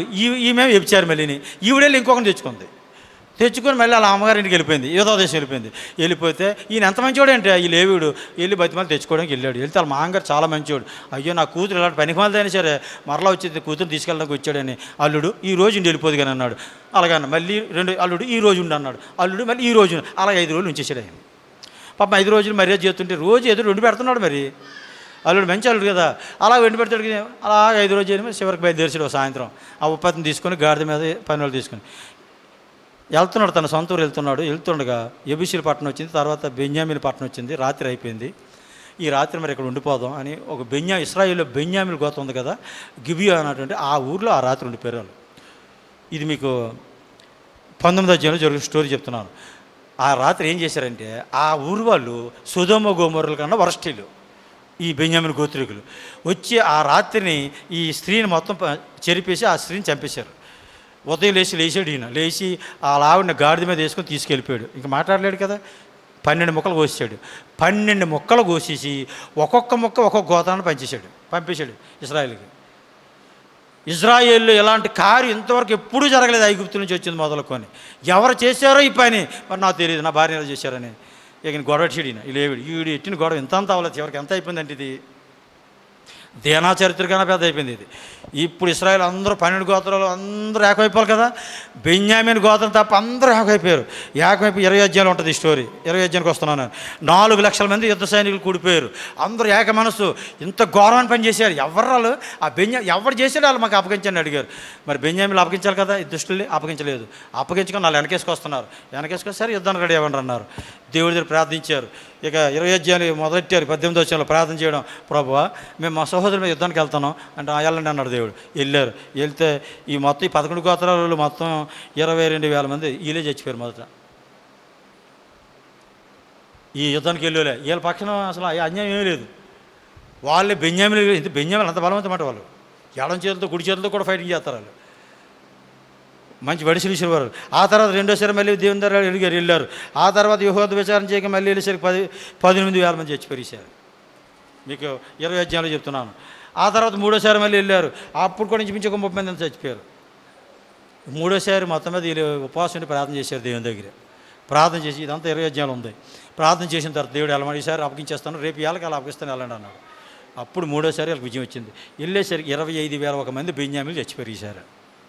అంటే ఇవన్నీ చదివితే మీకు బోర్ కొడుతుంది, అందుకని ఉన్న స్టోరీ చెప్తాను, మీ తర్వాత చదువుకోండి. అంటే కాన్సెప్ట్ మర్చిపోకండి. న్యాయాధిపతులు వెళ్ళిన కాలంలో ఒక్కొక్క కుటుంబంలో ఇలాంటి గొడవలు. ఆ మేకాగడ ఇంట్లోనే అది విగ్రహారాధన. ఈ దానిలు చూస్తే ఇక్కడ వాళ్ళకి స్వాస్థ్యం ఉంది ఫిలిస్తీన్ పక్కన, ఈ స్వాస్థ్యం సాలేదని ఉత్తరంగా వెళ్ళి అక్కడ స్వాస్థ్యం సంపాదించుకున్నారు. అక్కడ లాకీస్ పట్టణం చాలా మంచిగా నెమ్మదిగా ఉంటుంది. వాళ్ళందరిని చంపేసి వాళ్ళేమో దౌర్జన్యం తీసుకున్నారు దానిలు. ఈ బెన్యామీలు చూస్తే బెన్యామీలు ఎలా తయారయ్యారంటే ఈ విధంగా ఒక స్త్రీని పాడు చేసేసి చివరికి మొత్తం గోత్రాలన్నిటికీ ముప్పు తీసుకొచ్చారు. ఇప్పుడు చివరికి 21వ అధ్యాయానికి వచ్చేసరికి ఎలాగైందంటే లాస్ట్ అధ్యాయంలో వీళ్ళు మొత్తం యుద్ధాలు చేసేసరికి బెన్యామీలు చనిపోయారు కదా, చాలామంది చచ్చిపోయారు. 600 మంది మిగిలారు. 21వ అధ్యాయం వచ్చేసరికి 600 రిమ్మోన్ కొండమకి పారిపోతారు. వీళ్ళు పారిపోయిన తర్వాత అప్పుడు వీళ్ళు ఏడుతున్నారు. ఇందాకేమైనా ఏడ్చారు, మా బెన్యామీలు ఎలా చేశారని ఏడ్చారు. ఇప్పుడు ఏం ఏడుతున్నారు, మా బెన్యామీలకు ఒకరికి భారీ లేదు, ఇప్పుడు 600 మంది మిగిలారు, వీళ్ళకి భారీ లేక నుంచి వస్తారు. ఇశ్రాయేల్ 12 గోత్రంలో గోత్రం పోతుంది, అయ్యో ప్రభా అని ఏడుతున్నారు ఇక్కడ లాస్ట్ అధ్యాయంలో. అప్పుడు వీళ్ళకి ఒక ఆలోచన వచ్చింది, మనం యుద్ధానికి పిలిచేటప్పుడు మనలో ఎవరు రాలేదంటే యాబేసు గారు రాలేదు. ఓహో యాబేసు గారు రాలేదు కాబట్టి వాళ్ళందరినీ చంపేయండి, ఆడవాళ్ళ మగలు అందరూ చంపేసి వాళ్ళకి అంటే పురుష సంయోగం పెరిగిన స్త్రీలు చంపేయాలి, కంజికలు మాత్రం ఉంచాను. ఆ కంజికలు తీసుకొచ్చి వాళ్ళకి పెళ్లి చేద్దాం, వాళ్ళని చంపేసి వాళ్ళకి పెళ్లి చేయడం. బెన్యామీలకి 400 మంది స్త్రీలు దొరికారు, కంజిక స్త్రీలు 400, ఇంకా 200 మంది మిగిలిపోయారు. మరి ఇంకా భారీలా. అప్పుడు ఇంకో ప్లాన్ వేశారు, ఏటాటా శిలోలో పండుగ అవుతుంది కదా, శిలోకి పండుగకి వెళ్తున్న నాట్యం చేయడానికి వెళ్తున్న స్త్రీలు ఉంటారు, ఆ ద్రాక్ష తోట మీరు దాగుకొని ఆ వెళ్తున్న స్త్రీలో కిడ్నాప్ చేసుకొని తీసుకుపోండి ఒక్కొక్కరు భార్యలు అన్నారు. ఎంత ఘోరంగా ఉందంటే ఇది అసలు ఇశ్రాయేలీయులు. అన్యజనులకు కూడా ఇలాంటి కార్యాలు జరగవు. కారణం వీళ్ళకి ధర్మశాస్త్రం తెలీదు, వీళ్ళ దేవుడు చేసిన కార్యాలు తెలీదు, ఎలా తయారయ్యారు.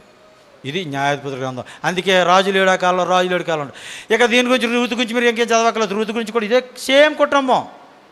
ఆ కాలంలో రూతు చరిత్ర కుటుంబం, నయోమి కుటుంబం. అది మీకు 4 మాటలు చెప్తున్నాను అందులో, ఎందుకంటే ఆ కాలంలో జరుగుతున్న చరిత్ర కాబట్టి కలిపి చెప్పాల్సి వస్తుంది. రూతు ఇది చెప్పి ముగించేస్తున్నాను. మొదటి అధ్యాయంలో రూతు యొక్క తీర్మానం, అన్యురాలైనటువంటి మోయాబీరాలైనటువంటి రూతు యొక్క తీర్మానం. మాంగారు చనిపోయారు, భర్త చనిపోయారు, మరిది చనిపోయాడు, అత్తన పట్టుకుంది. అద్భుతమైన స్త్రీలండి. ఈ స్త్రీ చూసారా ఎలాంటి తీర్మానం. ఒక అన్యురాలు, ఒక మోయాబీరాలు ఇజ్రాయేల్ అయినటువంటి దేవుడిని ఇజ్రాయేల్ కుటుంబంలో అత్తుకొని ఉండిపోయిందంట. అప్పుడు తీర్మానం 16 రోజుల్లో రాశాడు. 1:16 నా వెంబడి రావద్దని, నన్ను విడిచిపెట్టవద్దని, నన్ను బతిమాల కొనవద్దు, నువ్వు వెళ్ళేదరికి నేను వస్తాను, నువ్వు మరణించేది నేను మరణిస్తాను, నీ దేవుడే నా దేవుడు, మరణం తప్ప నిన్ను నన్ను ఇంకేది వేరు చేయలేదు. అండర్లైన్ ఆ వచనం. ఈవేళ ప్రతి క్రైస్తవుడు యేసుక్రీస్తుతో తీసుకోవాల్సిన తీర్మానం అదే. న్యాయాధిపతులందరూ కూడా యేసుక్రీస్తుకి ముంగుతిగా కనబడుతున్నారు. ఒక్కొక్క న్యాయాధిపతి పాపం చేస్తుంటాం, పశ్చాత్తాపడటం, వాళ్ళు శిక్షించడం, వాళ్ళు విడిపించే రక్షకులుగా కనబడుతున్నారు ముంగుర్తుగా. ప్రతి న్యాయాధిపతి కూడా అదే యేసుక్రీస్తుకి ముంగుర్తు. రాబోతున్న రక్షకుడు లోకాన్ని విడిపిస్తాడు, లోక పాపాల నుంచి విడిపిస్తాడు, లోక శాపాల నుంచి విడిపిస్తాడు. అసలైన రక్షకుడు ఆయనకి ముంగుర్తు. వీళ్ళందరూ కూడా వీళ్ళు టెంపరీ గోత్రాలకి, కొన్ని గోత్రాలకు మాత్రమే. వీళ్ళు లోకరక్షకులు కాదు, వీళ్ళు వాళ్ళ గోత్రాలకు, వాళ్ళ ప్రాంతాలకు రక్షకులు వీళ్ళు. కానీ రాబోతున్న మెస్సీయా యేసుక్రీస్తు భవిష్యత్తులో వస్తాడని, ఇప్పుడు వచ్చాడు ఆల్రెడీ. నేను వస్తాడంటే ఇంకొక వస్తున్నాడు గురించి చెప్పట్లేదు, ఆల్రెడీ వచ్చిన ఆయన గురించి ఇలా చరిత్రలో చెప్పాడు. దాని గురించి వాళ్ళు గురి పెట్టుకున్నారు చాలామంది. ఓకే ప్లీరారా, 1వ అధ్యాయం రూతు గ్రంథం ఏంటి, అత్తుకుండిపోయింది దేవుణ్ణి. ఇక ఏం రాశాడంటే 2వ అధ్యాయంలో బోజో మాట్లాడు, అమ్మా నీ ప్రవర్తన, నువ్వు వచ్చి నీ అత్త విషయంలో నువ్వు చేసిందే వండర్ఫుల్, 100కి 100 మాత్రం పడిపోయి. ఏ కోడలు ఏ అత్తకి ఎలా చేయలేదు ప్రపంచంలో. వృద్ధురాలైన నీ అత్తని తనకి భర్త లేకపోయినా, బిడ్డలు కోల్పోయినా, ఇంకో కోడలు విడిచిపెట్టేసినా నువ్వు మాత్రం విడిచిపెట్టుకుని నీ అత్తను వెంబడయ్యావే, నీ త్యాగం గొప్పదమ్మా. ఇజ్రాయేల్ దేవుడైన యెహోవా రెక్కల కిందకు నువ్వు వచ్చావు కనుక ఇక నువ్వు సురక్షితంగా ఉంటావు, నువ్వు ఇంకా భయపడకమ్మా. 2వ అధ్యాయంలో ఒకటే చెప్పాడు. అయితే ఒకటి, నువ్వు నిలకడగా ఉండు. అది 2వ అధ్యాయాలు కోరుకుంది బోయజు, నువ్వు నిలకడగా ఉండు. యేసుప్రభువు అది చెప్తారు, నువ్వు విశ్వాసం ఉంచు, దేవుని మహిమ చూస్తావు. యేసుప్రభు నమ్ముకున్నావు, నువ్వు విశ్వాసం ఉంచు, కంగారు పడకు. ఇల్లు లేదా, పెళ్ళి లేదా, రోగమా, ఏ సమస్య అయినా విశ్వాసం ఉంచు. నువ్వు నమ్మితే దేవుని మహిమ చూస్తావు. అదే చెప్పాడు పోయి. నిలకడగా ఉంది 2వ అధ్యాయంలో.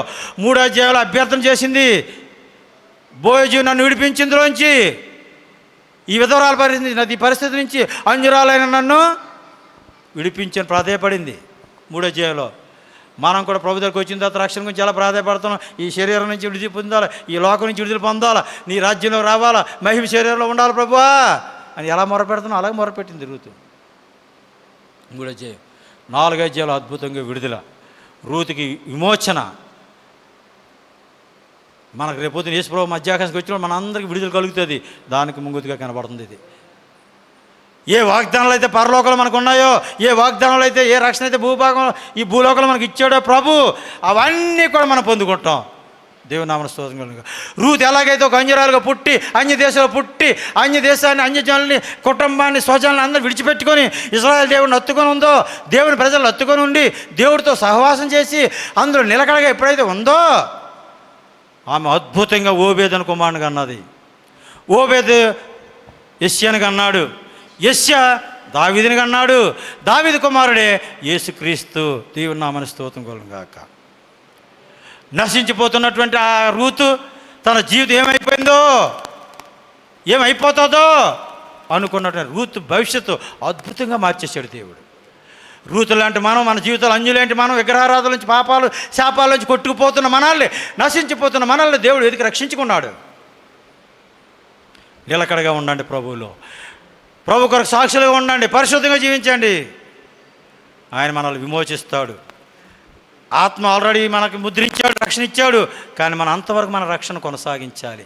ఆయన రాకడలో మనం ఎత్తబడాలి, లేదా మన మరణం వరకు నమ్మకంగా ఉండాలి. అప్పుడు ఈ శరీరం నుంచి మనకు విడుదల వస్తుంది.